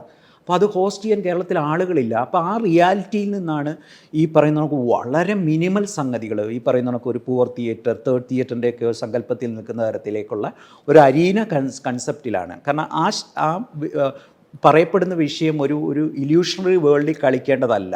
ഇപ്പോൾ പ്രൊസീനി എന്ന് പറയുമ്പോൾ ഒരു ഇല്യൂഷണറി വേൾഡാണ്. അതിനപ്പുറത്തേക്ക് ജനങ്ങളുടെ നടുക്ക് ഇടയ്ക്കിറങ്ങുകയും വളരെ ഇൻറ്റിമേറ്റായിട്ട് സ്ത്രീ ശരീരങ്ങൾ, അവരുടെ വിയർപ്പും അവരുടെ സ്കിൻ ടോണും അവരുടെ ബ്രീത്തിങ്ങും ഒക്കെ ശരിക്ക് കിട്ടുന്ന രീതിയിലേക്ക് അടുപ്പിച്ച് കൊണ്ടുവരിക എന്നുള്ള രീതിയിലാണ് ഈ തിയേറ്റർ ഇൻ ദ റൗണ്ട് എന്ന് പറയുന്ന ഒരു ഫോർമാറ്റ്. അപ്പം ആ അരീന സങ്കല്പത്തിലുള്ള ഒരു സ്റ്റേജിലാണ് അതിനെ പ്ലേസ് ചെയ്തത്. അത് ഈ പറയുന്ന കണക്കൊരു 27 ഷോ ഇപ്പോൾ കഴിഞ്ഞു. ഇനി വീണ്ടും സൂര്യ ഫെസ്റ്റിവലിന് കളിക്കാൻ പോകുന്നു. അവരവരുടെ യാത്ര തുടരുന്നു. അവരുടെ യാത്ര എന്ന് പറയുന്നത് ആ നാടകത്തിൽ നിൽക്കുന്നില്ല. ആ യാത്ര എന്ന് പറയുന്നത് ആ പ്രകാശ് കലാകേന്ദ്രത്തിൻ്റെ 67 വർഷം പാരമ്പര്യമുള്ള സംഘടനയുടെ തലപ്പത്തേക്ക് ഈ നാടകത്തിലെ സ്ത്രീകളെത്തുന്നു. ഇതുവരെ പുരുഷന്മാരായിരുന്നു അവിടുത്തെ പ്രസിഡൻറ്റ് സെക്രട്ടറിയുമായിരുന്നു. ചരിത്രത്തിൽ ആദ്യമായിട്ട് അവിടെ പ്രസിഡൻറ്റും സെക്രട്ടറി സ്ത്രീകളായി മാറുന്നു. ഈ വർഷം അവർ 1 ഇയർ നീണ്ടു നിൽക്കുന്ന പെണ്ണരങ്ങം എന്ന് പറയുന്ന വർക്ക്ഷോപ്പ് സ്റ്റാർട്ട് ചെയ്തു. ആ വർക്ക്ഷോപ്പ് ക്ലാസ് എടുക്കും. തീണ്ടാരിപ്പച്ചയിൽ തന്നെ അഭിനയിച്ചിട്ട് ഹൈദരാബാദ് സെൻട്രൽ യൂണിവേഴ്സിറ്റി പോയി കോഴ്സ് കഴിഞ്ഞ് ഇറങ്ങി വന്ന അഞ്ജനയും ഒക്കെയാണ് ഇപ്പം അത് ലീഡ് ചെയ്യുന്നത്. അപ്പം അതൊരു വലിയ മൂവ്മെൻ്റായിട്ട് അവർക്ക് കണ്ടിന്യൂ ചെയ്യാൻ പറ്റുന്നു എന്നുള്ളത് ശരിക്കും പറഞ്ഞ ഒരു തിയേറ്റർ പേഴ്സൺ എന്നുള്ള രീതിയിൽ നമുക്ക് വലിയൊരു സംതൃപ്തി നൽകുന്ന കാര്യമാണ്. ശരിക്കും ഒരിക്കൽ തിയേറ്റർ അറിഞ്ഞു കഴിഞ്ഞാൽ പിന്നെ നമ്മൾ പഴയ വ്യക്തിയല്ല എന്ന് പറയല്ലോ. അത് ശരിക്കും ഈ പറയുന്ന ഇപ്പം നമ്മൾ ഈ പറഞ്ഞ സ്ത്രീകളിലാണെങ്കിലും ഈ പുരുഷന്മാരിലാണെങ്കിലും ഒക്കെ ആ ഒരു വ്യത്യാസം, did you see that change and how they evolved? അവരുടെ ഭയങ്കര ഇപ്പം മെൻസ്ട്രേഷൻ ഒരു ടാബു ആണല്ലോ. നമ്മുടെ ഉള്ളിലും അതുള്ളപ്പോഴും നമ്മൾ ഈ പെർഫോം ചെയ്യണം എന്നുള്ള ആഗ്രഹം കൊണ്ട് ചിലപ്പോൾ വന്നിട്ട് പെർഫോം ചെയ്യുന്നു. പക്ഷേ പാട്രിയാർക്കിയുടെ ഒരു തോട്ടിലുള്ള ഐഡിയാസ് നമ്മുടെ ഉള്ളിൽ കിടക്കുന്നുണ്ടാവും. അപ്പം അതിൽ ഈ ചേഞ്ചസ് വന്നത് ഇപ്പം ഞാൻ രണ്ടിനെയും ചോദിക്കുകയാണ്, ചെവിട്ടോർമേനെയും തീണ്ടാരിപ്പച്ചയുടെയും കേസിൽ as A person who has been like guiding dum, എന്താ രസകരമായിട്ടുള്ള എന്തെങ്കിലും മൊമെൻറ്റ്സ് വന്നിട്ടുണ്ടോ? അങ്ങനെ രസകരമായ മൊമെൻറ്റ്സ് എന്ന് പറഞ്ഞാൽ ഇതൊരു വലിയ നവീകരണ പ്രക്രിയയാണ്. ഇത് ഞങ്ങളെല്ലാവരും ഇത് ശരിക്കും പറഞ്ഞാൽ പുറത്ത് കാണുന്ന കാഴ്ചക്കാരനേക്കാൾ ഉപരി ഇതിനുള്ളിലുള്ള മനുഷ്യരെയാണ് ഇത് ഏറ്റവും കൂടുതൽ മാറ്റിമറിക്കുന്നത്. ഇതിൻ്റെയൊക്കെ ഈ രണ്ട് നാടകങ്ങളുടെ ഈ പ്രോസസ്സിൽ നിൽക്കുന്ന മനുഷ്യരുണ്ടല്ലോ. അപ്പം ഞാൻ തീണ്ടാരിപ്പച്ച ഒരു 1.5 വർഷം കഴിഞ്ഞിട്ട് ഞങ്ങൾ വീണ്ടും കളിക്കാൻ പോകുന്ന സമയത്ത് ഞാൻ ഡെലിബറേറ്റായിട്ട് ആ സംഘത്തിൻ്റെ ഇടയ്ക്ക് ഇരുന്നിട്ട് കുറച്ച് നേരം സംസാരിക്കും. കാരണം നമ്മൾ പെർഫോമൻസിനെ റീപ്രൊഡ്യൂസ് ചെയ്യുന്ന സമയത്ത് ഉള്ളിൽ ഫയർ ഇല്ലെങ്കിൽ ഇത് വീണ്ടും കളിച്ചിട്ട് കാര്യമില്ല. ഞാൻ കഴിഞ്ഞ വർഷം വീണ്ടും ഞങ്ങൾ ഇതിൻ്റെ 25ാം ഷോ CPM-ൻ്റെ സംസ്ഥാന സമ്മേളനത്തോടനുബന്ധിച്ച് കൊല്ലത്ത് കളിക്കാനായിട്ട് 25ാമത്തെ ഷോയിൽ എത്തിയ സമയത്ത് വീണ്ടും റിഹേഴ്സലിന് കൂടി. ആ റിഹേഴ്സലിന് കൂടിയ സമയത്ത് ഞാൻ അവരോട് ചോദിച്ചു, നമ്മളിനി ഇത് കളിക്കണോ? ഇത് കളിക്കുന്നതുകൊണ്ട് എന്തെങ്കിലും പ്രസക്തിയുണ്ടോ? കാരണം ആദ്യത്തെ ഷോ കഴിഞ്ഞ സമയത്ത് അവിടെ കൂടിയ കുറേ തലമുതിർന്ന പണ്ഡിതന്മാർ ഭയങ്കര ക്രിറ്റിസിസം മുന്നോട്ട് വെച്ചു. അവർ പറഞ്ഞു, ഇതൊക്കെ എന്തിനാണ് ഇവിടെ കളിക്കുന്നത്? ഇത് വല്ല നോർത്ത് ഇന്ത്യയിലേക്ക് കൊണ്ടുപോയി കളിക്കേണ്ട സാധനം, ഇവിടെ ഒന്നും ഇപ്പോൾ ഇതൊന്നും ബാധകമല്ല, ഇതൊന്നും വിഷയമേ അല്ലെന്ന് അവിടെ നിന്ന് ചില പണ്ഡിതന്മാർ പറഞ്ഞു. അപ്പം ഞാൻ എന്ത് ചെയ്യുന്നു, ഞാൻ പതുക്കെ അവിടെ നിന്ന് മാറി. കാരണം ഞാൻ മറുപടി കൊടുക്കേണ്ടി വരില്ല എന്ന് എനിക്ക് 100% ഉറപ്പുണ്ട്. അതിന് അവിടെ അന്ന് കൂടിയ സ്ത്രീകൾ മറുപടി കൊടുത്തു. മറുപടി കൊടുത്തു എന്ന് മാത്രമല്ല, പിന്നീട് ഇങ്ങോട്ടുള്ള ചരിത്രം നോക്കുകയാണെങ്കിൽ തീണ്ടാരിപ്പച്ചയെക്കുറിച്ച് ഏറ്റവും കൂടുതൽ റിവ്യൂസ് എഴുതിയിരിക്കുന്ന സ്ത്രീകളാണ്. ഒരു 10-40ഓളം റിവ്യൂസ് തീണ്ടാരിപ്പച്ചയെക്കുറിച്ച് സ്ത്രീകൾ മാത്രം എഴുതിയത് സോഷ്യൽ നെറ്റ്വർക്കിൽ കിടപ്പുണ്ട്. അത് തന്നെ വലിയ കാരണം അവർ കൃത്യമായിട്ട് ചൂണ്ടിക്കാണിച്ച് അവർക്കുള്ള മറുപടി അവിടെ കൊടുക്കും. നിങ്ങൾ നിങ്ങളുടെ വീടകങ്ങളിലേക്ക് നോക്ക്, അതവിടെ ഉണ്ട്. അപ്പം ഞാൻ ഈ 25 വർഷത്തിന് 25ാമത്തെ കളിക്ക് മുമ്പുള്ള ഇരിപ്പിൽ ഇവരോട് ചോദിക്കുന്ന സമയത്ത് ഞാൻ ചോദിക്കുന്നുണ്ട്, ഇതിനിപ്പോഴും പ്രസക്തിയുണ്ടോ? അപ്പോൾ അവർ അവരുടെ തൊഴിലിടങ്ങളിൽ നടന്നുകൊണ്ടിരിക്കുന്ന പ്രശ്നങ്ങൾ ചൂണ്ടിക്കാണിക്കുന്നു. അവർക്കുണ്ടായ മാറ്റം, അതിനകത്തൊരു പെൺകുട്ടിയുണ്ട്, മൃദുല. 9ാം മാസം വരെ ഈ പറയുന്ന ഗർഭിണിയായിട്ട് അതിന് പെർഫോം ചെയ്തുകൊണ്ടിരുന്ന ആളാണ്. 9ാം മാസം വരെ ശരിക്കും പറഞ്ഞാൽ ഗർഭിണിയായിട്ട് നിറവയറോടുകൂടി അതിനകത്ത് ഭയങ്കര ബോൾഡായിട്ട് ഭയങ്കര ബുദ്ധിമുട്ടേറിയ കൊറിയോഗ്രാഫി ചെയ്യുന്ന പെർഫോമറാണ്. പിന്നീട് കുട്ടിയായി ആ കുട്ടിയുമായിട്ട് പെർഫോം ചെയ്യുന്നു. അപ്പം ഇവരെല്ലാം പറയുന്നു ഇവരുടെ തൊഴിലിടങ്ങളിൽ ഇപ്പോഴും ഈ പ്രശ്നം നിലനിൽക്കുന്നുണ്ട്. ഇവർക്കെല്ലാം തന്നെ ഇപ്പം ധൈര്യപൂർവ്വം, ഭയങ്കര ധൈര്യപൂർവ്വം ഇവർക്ക് മെഡിക്കൽ ഷോപ്പിൽ ചെന്നിട്ട് ഈ പറയുന്ന കണക്ക്, ചേട്ടാ അത് പൊതിഞ്ഞ് തരണ്ട, പാഡ് പൊതിഞ്ഞ് തരണ്ട, ഇനി തന്നോളൂ എന്ന് പറഞ്ഞ് ആ ധൈര്യം അവരിലേക്ക് വന്നു. അവരുടെ ചുറ്റുപാടുമുള്ള ജീവിത സാഹചര്യങ്ങളിൽ വലിയ മാറ്റം വന്നിട്ടുണ്ട്. അവരുടെ വീട്ടിൽ അവരുടെ പുരുഷന്മാരുടെ പെരുമാറ്റ രീതികളിൽ മാറ്റം വന്നിട്ടുണ്ട്. കുറച്ചും കൂടെ ഓപ്പണായിട്ട് ഇതിനെക്കുറിച്ച് സംസാരിക്കാനും നോക്കിക്കാണാനും ഹെൽപ്പ് ചെയ്യാനും പറ്റുന്ന രീതിയിലുള്ള മാനസിക. അപ്പോൾ അത്തരൊരു ജെൻഡർ ഇക്വാലിറ്റി ഡെവലപ്പ് ചെയ്യുന്നതിന് ഇത് ഭയങ്കരമായിട്ട് സഹായിക്കുന്നുണ്ട്. പിന്നെ അതിനുശേഷം നമുക്കറിയാം കൃത്യമായിട്ട് കേരളത്തിലടക്കം ഒട്ടേറെ കാര്യങ്ങൾ ഈ നാടകത്തിൻ്റെ കാരണം കൊണ്ടാണെന്ന് അവകാശപ്പെടാൻ ഞാൻ ആളല്ല. പക്ഷേ എന്നാൽ പോലും നോക്കിക്കഴിഞ്ഞാൽ നമുക്കറിയാം കോളേജുകളിൽ ആർത്തവാവധി അനുവദിച്ചു, സ്കൂളുകളിൽ ആർത്തവാവധി അനുവദിച്ചു. അപ്പം നാടകം എവിടേക്കും ഒരു സോഷ്യൽ ചേഞ്ചിന് വളരെ കൃത്യമായിട്ടുള്ള ഒരു കാരണമായി മാറും. ഇത് പറഞ്ഞപ്പോൾ എനിക്ക് ഓർമ്മ 2014 or 16 SH കോളേജിൽ ഒരു ക്യാമ്പയിൻ ചെയ്തിരുന്നു ഇവർ ഈ പറയുന്ന മെൻസ്ട്രൽ അവയർനെസ്സിനെ പറ്റിയിട്ട്. അപ്പോൾ അവിടെ ഞാനിന്ന് റിപ്പോർട്ട് ചെയ്യാൻ പോയ സമയത്ത് അവിടെ ആൺകുട്ടികളില്ല. അപ്പോൾ അവിടുത്തെ ഒരു അധ്യാപിക എന്നോട് പറഞ്ഞു, actually half of the crowd went away, all the boys walked off because ഇത് ഞങ്ങളുടെ ബിസിനസ് അല്ല എന്ന് പറഞ്ഞിട്ട് കുട്ടികൾ മാത്രം. പക്ഷെ ഇതിനെപ്പറ്റി ഒന്ന് സംസാരിക്കുക, ഇത് 2015 ഇതിനെക്കുറിച്ച് ഒന്ന് സംസാരിക്കാനോ അല്ലെങ്കിൽ ഇതൊരു നോർമൽ സംഭവമാണ്, അല്ലെങ്കിൽ ഒരു നോർമൽ അവസ്ഥയാണ്. It's a very physiological thing and this doesn't have any other thing to be hidden എന്നുള്ള ഒരു പ്രോസസ്സ് നമുക്ക് അറിയേയില്ല. അത് ആസ് യു ഏർലിയർ സെഡ്, ഈ ഏറ്റവും താഴെ തട്ടിലുള്ളിടത്ത് ഈ ഡിസ്ക്രിമിനേഷൻ കുറച്ചും കൂടി മറ്റുള്ളവർ ഈ ഹിപ്പോക്രിറ്റിക്കലായിട്ട് ചിലപ്പം പബ്ലിക്കലി പറയില്ലായിരിക്കും പോലും അതുണ്ട്. അപ്പൊ ഇത് വളരെ ബ്യൂട്ടിഫുൾ ആയിട്ടുള്ളൊരു ഇന്റർവെൻഷനാണ്. ക്ലൈമറ്റ് ചേഞ്ചിലാണെങ്കിലും ഈ പറയുന്ന തിയേറ്ററിന്റെ ഒരു ഇൻഫ്ലുവൻസ് നമ്മൾ കേരളത്തിൽ അത്ര അങ്ങോട്ട് യൂസ് ചെയ്തിട്ടില്ല എന്ന് തോന്നുന്നു. നാടകം എപ്പോഴും നാടകത്തിന്റെ സ്റ്റേജ് പെർഫോമൻസിന് അപ്പുറത്തേക്ക് നമ്മൾ ആ മറ്റ് പ്രോസസ്സുകളെ പറ്റിയിട്ട് നമ്മൾ ചിന്തിക്കുന്നത് വളരെ കുറവാണല്ലോ. So you have worked with people like Philip Zarrilli. അദ്ദേഹത്തിൻ്റെ ഒക്കെ ഒരു തിയേറ്റർ, അങ്ങനത്തെ ഒരു vision about theatre itself is like how you can psychophysical theatre എങ്ങനെ നമ്മൾ പിന്നെ റിയൽ ലൈഫിലേക്ക് കൊണ്ടുവരണം. ഐ റിമെമ്പർ ഞാൻ അങ്ങേരെ ഇൻ്റർവ്യൂ ചെയ്ത സമയത്ത് അങ്ങേരെ എൻ്റെ അടുത്ത് പറഞ്ഞത്, ഏറ്റവും പ്രായം എൽഡേഴ്സിന് എങ്ങനെയാണ് തിയേറ്റർ ഫിസിക്കലി സപ്പോർട്ടീവ് ആവുന്നത് എന്നുള്ള ഒരു പ്രൊജക്റ്റ് അങ്ങനെ ചെയ്തിരുന്നു എന്നൊക്കെ. So working with visionaries in theatre, so many people, like ഞാൻ പേര് പറയുന്നതിനേക്കാളും യു ക്യാൻ ഒരുപാട് പേര്, വയലാ വാസുദേവൻ പിള്ള മുതൽ അങ്ങോട്ടുള്ള കേരളത്തിൽ നിന്ന് തുടങ്ങി കഴിഞ്ഞാൽ അദ്ദേഹം തൊട്ട് അങ്ങോട്ടുള്ള ഒരുപാട് പേര് കൂടെ you have worked for so many years. അപ്പം ആ കോൺട്രിബ്യൂഷൻ എങ്ങനെ, അവരുടെ ഒരു contribution to you and also how have you put back to Kerala? ഒരു തിയേറ്റർ മേക്കർ എന്നുള്ള രീതിയിൽ എൻ്റെ ഒരു ഡയറക്ടോറിയൽ വിഷൻ രൂപപ്പെടുത്തുന്നതിന് എന്നെ സ്വാധീനിച്ചതിന് ഒട്ടനവധി വ്യക്തികളുണ്ട്. അത് എനിക്ക് തോന്നുന്നു എനിക്ക് ഏറ്റവും ഗുണപ്രദമായ ഒരു ഡിസിഷൻ ഞാൻ എടുത്ത സ്കൂളോട് ഞാൻ പഠിക്കുന്ന സമയത്ത് ഞാൻ ആക്ടിംഗ് ആണ് ഫോക്കസ് ചെയ്ത കക്ഷി. ഞാൻ എൻ്റെ ആക്ടിങ് ഓപ്ഷനായിരുന്നു. ആക്ടിങ് ഓപ്ഷൻ എടുത്തതിന് ശേഷം കംപ്ലീറ്റ്ലായിട്ട് ആക്ടിങ് സെൻറ്റേർഡ് ആയിട്ടുള്ള പ്രൊജക്റ്റുകളിലാണ് ഞാൻ ഏറെക്കുറെ എൻ്റെ ആദ്യ കാലഘട്ടങ്ങളിൽ പങ്കെടുത്തുകൊണ്ടിരുന്നത്. അത് ഞാൻ ഭയങ്കര ലക്കിയായിരുന്നു. ഞാൻ ചെന്ന സമയത്ത് സീനിയേഴ്സിൻ്റെ തന്നെ ഇപ്പോൾ സാംകുട്ടി പട്ടംകരിയുടെ അടക്കമുള്ള പ്രൊജക്റ്റുകളിൽ വളരെ സജീവമായിട്ടൊരു ആക്ടർ എന്നുള്ള രീതിയിൽ നിൽക്കാനും സീനിയേഴ്സിൽ നിന്ന് പഠിക്കാനും അധ്യാപകരിൽ നിന്ന് പഠിക്കാനും എല്ലാം കഴിഞ്ഞു. പക്ഷേ ആ പഠനങ്ങളിൽ എല്ലാം എന്നിൽ ഡയറക്ടറേയും കൂടെ ഡെവലപ്പ് ചെയ്തുകൊണ്ടിരുന്നു. ഞാനൊരു വെറും അഭിനയ വിദ്യാർത്ഥി എന്നുള്ള രീതി മാത്രമല്ല, എനിക്ക് സംവിധാനം അന്നേ ഭയങ്കര ഇഷ്ടമായിരുന്നു. അതുകൊണ്ട് തന്നെ ഇവരുടെ ഓരോരുത്തരുടെയും പ്രോസസ്സിനെ ഞാൻ വളരെ നല്ല രീതിയിൽ മനസ്സിലേക്ക് എടുത്തുകൊണ്ടിരുന്നു. അതിൽ എന്നെ ആദ്യ കാലഘട്ടങ്ങളിൽ ഏറ്റവും നന്നായിട്ട് സ്വാധീനിച്ചത് ഒരു വ്യക്തി എന്ന് പറയുന്നത് പ്രശാന്ത് നാരായണനാണ്.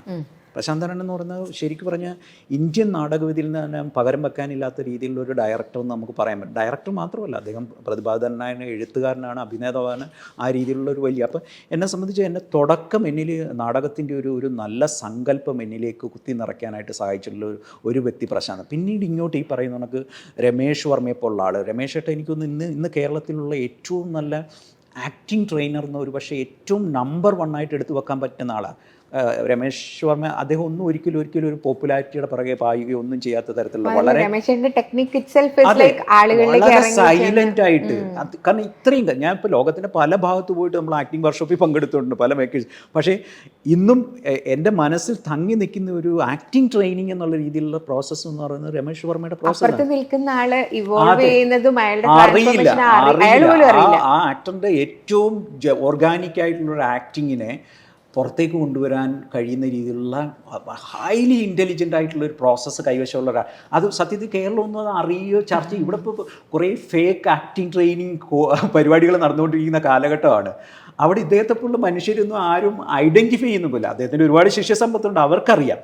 പക്ഷേ ഞാൻ പറഞ്ഞ അത്തരത്തിലുള്ള ഒരുപാട് അതേണക്ക് തന്നെ രാമാനുജ മാഷ്, പ്രൊഫസർ രാം ഗോപാൽ ബജാജ്, വയലാർ സാറ്, അഭിലാഷ് പിള്ളയാണ് ഞങ്ങളുടെ ഒരു തലമുറയിലുള്ള ഒട്ടനവധി മനുഷ്യരെ ശരിക്കും പറഞ്ഞാൽ പുറം ലോകത്തേക്ക് നോക്കിക്കാണാനായിട്ട് ഒരു ഇൻ്റർനാഷണൽ ക്വാളിറ്റിയിൽ എങ്ങനെയാണ് തിയേറ്റർ മേക്കിംഗ് എന്നുള്ളത്, അതിൻ്റെ ഒരു മാർക്കറ്റിംഗ് എങ്ങനെയാണ്, സ്റ്റേജ് മാനേജ്മെൻറ്റ് എങ്ങനെയാണ്, ടൂറിങ് എങ്ങനെയാണെന്നൊക്കെ ഉള്ളത് ഞങ്ങൾക്ക് മനസ്സിലാക്കി തന്നത്. വിഷൻ എക്സ്പാൻഡ് ചെയ്തെന്ന് പറഞ്ഞാൽ അഭിലാഷ് പിള്ളയെ പോലുള്ളൊരു വ്യക്തിയാണ്. അദ്ദേഹം അന്ന് ആ കാലഘട്ടത്തിൽ നാഷണൽ സ്കൂൾ ഓഫ് ഡ്രാമയും റാഡയൊക്കെ കഴിഞ്ഞിട്ട് വന്നിട്ട് ഞങ്ങളുടെ ബാച്ചിന് വേണ്ടിയിട്ട് ഞങ്ങളുടെ ഗ്രാജുവേഷൻ പ്രൊഡക്ഷൻ CN ശ്രീകണ്ഠൻ നായരുടെ സാകേതം ചെയ്തിരുന്നു.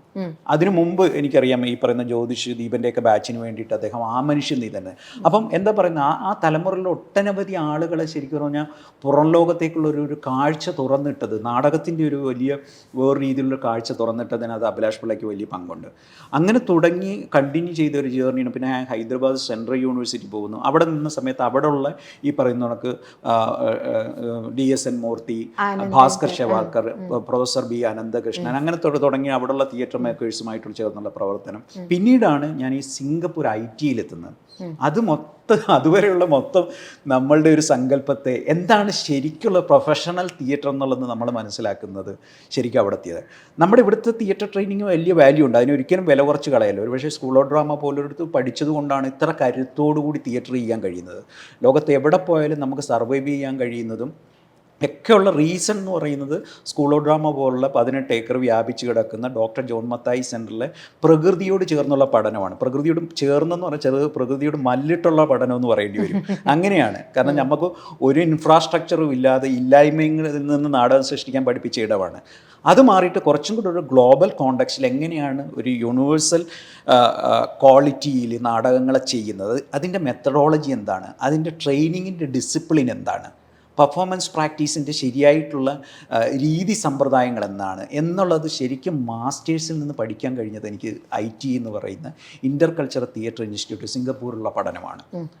അത് ശരിക്കും പറഞ്ഞാൽ ഏഷ്യയിലുള്ള ഏറ്റവും പ്രധാനപ്പെട്ട ഫോമുകളെ സംയോജിപ്പിച്ചിട്ടാണ് അവിടുത്തെ ഒരു കരിക്കുലം ഡെവലപ്പ് ചെയ്തിരിക്കുന്നത്. അവിടെ ഈ പറയുന്ന ജാപ്പനീസ് ഒരു പ്രധാന ട്രെയിനിങ് ഉപാധിയാണ്.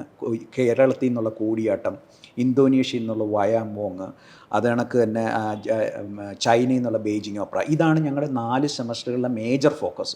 ഇതിനൊപ്പം ലോകത്തിൻ്റെ കണ്ടംപററി പ്രാക്ടീസിലുള്ള എല്ലാ സംഗതികളും അവിടേക്ക് വരുന്നു. സ്റ്റാൻസ്ലാവസ്കി തൊട്ട് പോസ്റ്റ് സ്റ്റാൻസ്ലാവസ്കിൻ അപ്രോച്ച് ആയിട്ടുള്ള ഫിലിപ്പ് സർലിയുടെ ട്രെയിനിങ് അടക്കം ദാവി സിൻഡർ, ആനി ബൊഗാട്ട്, തഡാഷി സുസുക്കിയുടെയൊക്കെയുള്ള കണ്ടംപററി ട്രെയിനിങ് ഉണ്ട് ആക്ടിങ്ങിൽ. ഇതടക്കമുള്ള എല്ലാ സംഗതികളെയും ജെക്സ്റ്റാപ്പോസ് ചെയ്തിട്ടുള്ള ഒരു വലിയ ആക്ടിങ് ട്രെയിനിങ് പ്രോഗ്രാമാണ് ഈ ITയിൽ നടക്കുന്നത്. അത് പല രാജ്യത്തു നിന്നുള്ള സ്റ്റുഡൻസ്, ഒരു ക്രോസ് കൾച്ചറൽ, ഒരു മൾട്ടി ലിംഗ്വൽ അറ്റ്മോസ്ഫിയറാണ്. അപ്പോൾ അത് നമ്മളെ ശരിക്കും മാറ്റിമറിക്കും. നമ്മൾ തിയേറ്ററിനെ അതുവരെ കണ്ട കാഴ്ചകളെ മൊത്തം മാറ്റിമറിക്കും. അവിടെ നടക്കുന്ന ഇൻ്റർനാഷണൽ ഫെസ്റ്റിവലുകൾ ഒക്കെ തന്നെ അപ്രോച്ചേ മാറുന്നു. അതെന്നെ ഭയങ്കരമായിട്ട് ഗുണം ചെയ്തിട്ടുണ്ട്. എനിക്ക് പിന്നീട് എൻ്റെ എന്നിലെ ഒരു അധ്യാപകൻ, ഒരു തിയേറ്റർ ഫാക്കൽറ്റി എന്നുള്ള രീതിയിൽ എനിക്കൊരു കോൺഫിഡൻസ് രൂപപ്പെടുന്നത് ശരിക്കും അവിടുത്തെ ട്രെയിനിങ്ങാണ്.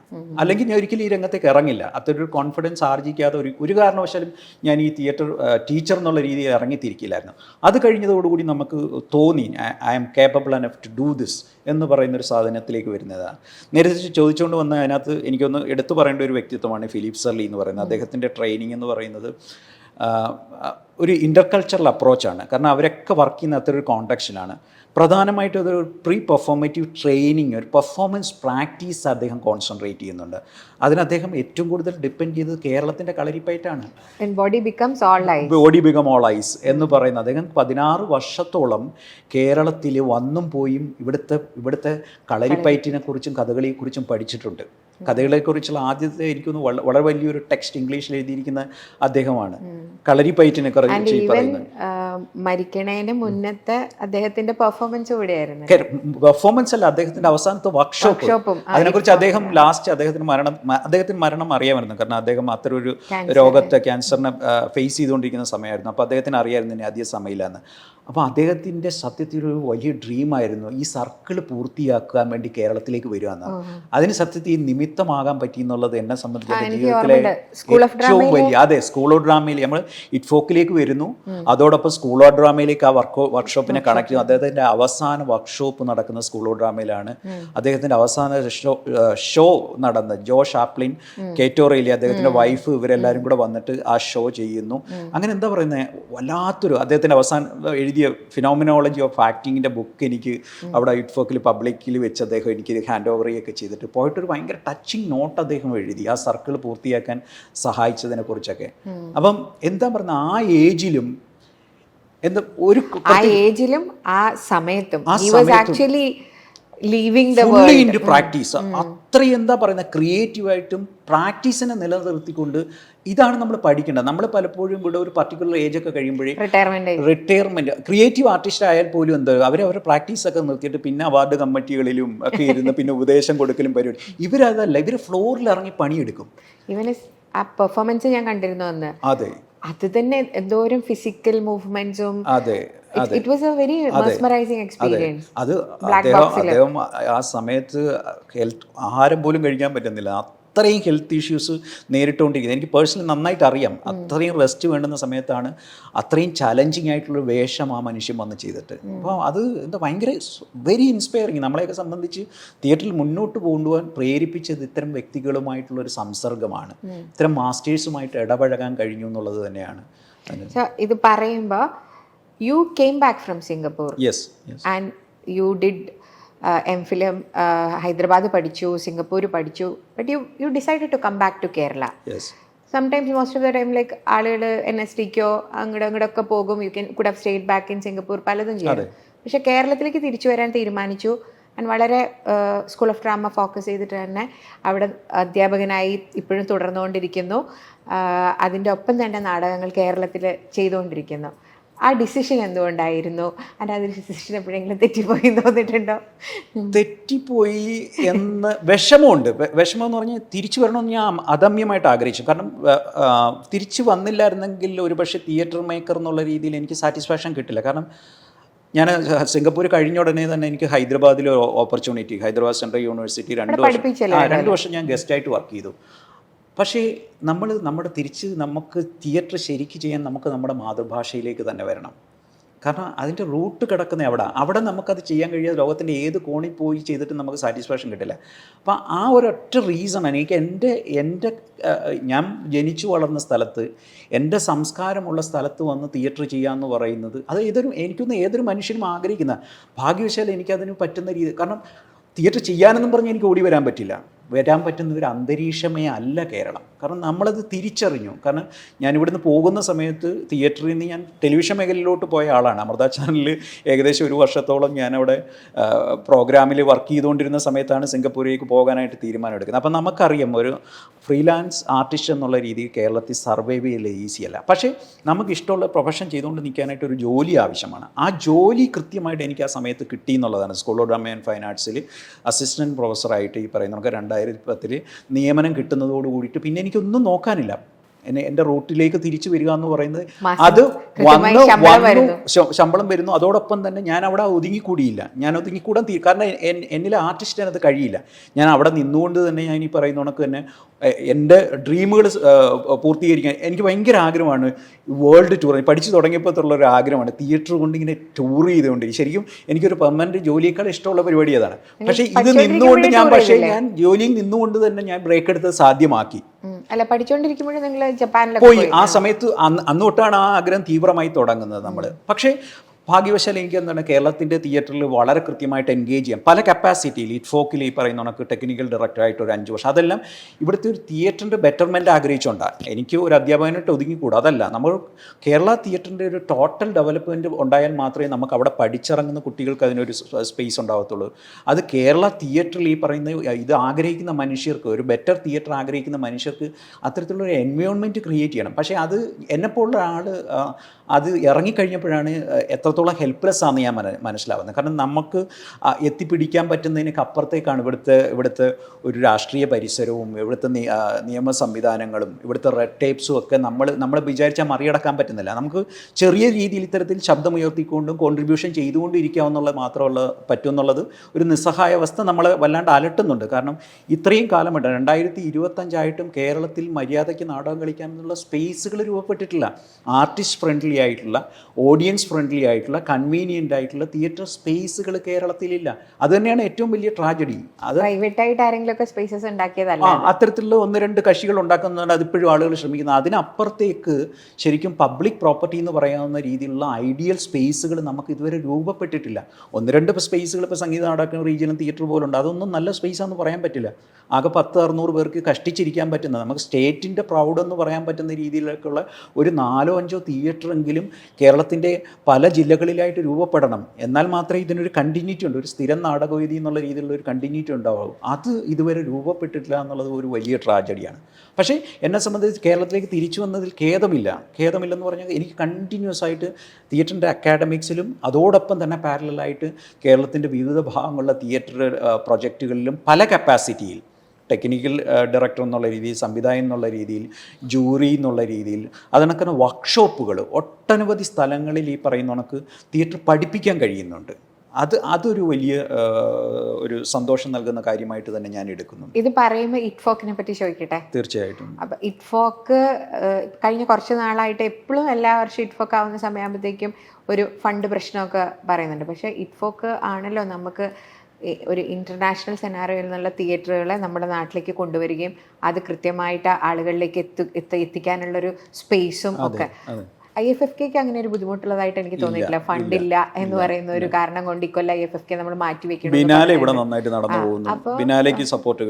അങ്ങനെ നിൽക്കുന്ന സമയത്ത് you have been part of ITFoK in multiple vase.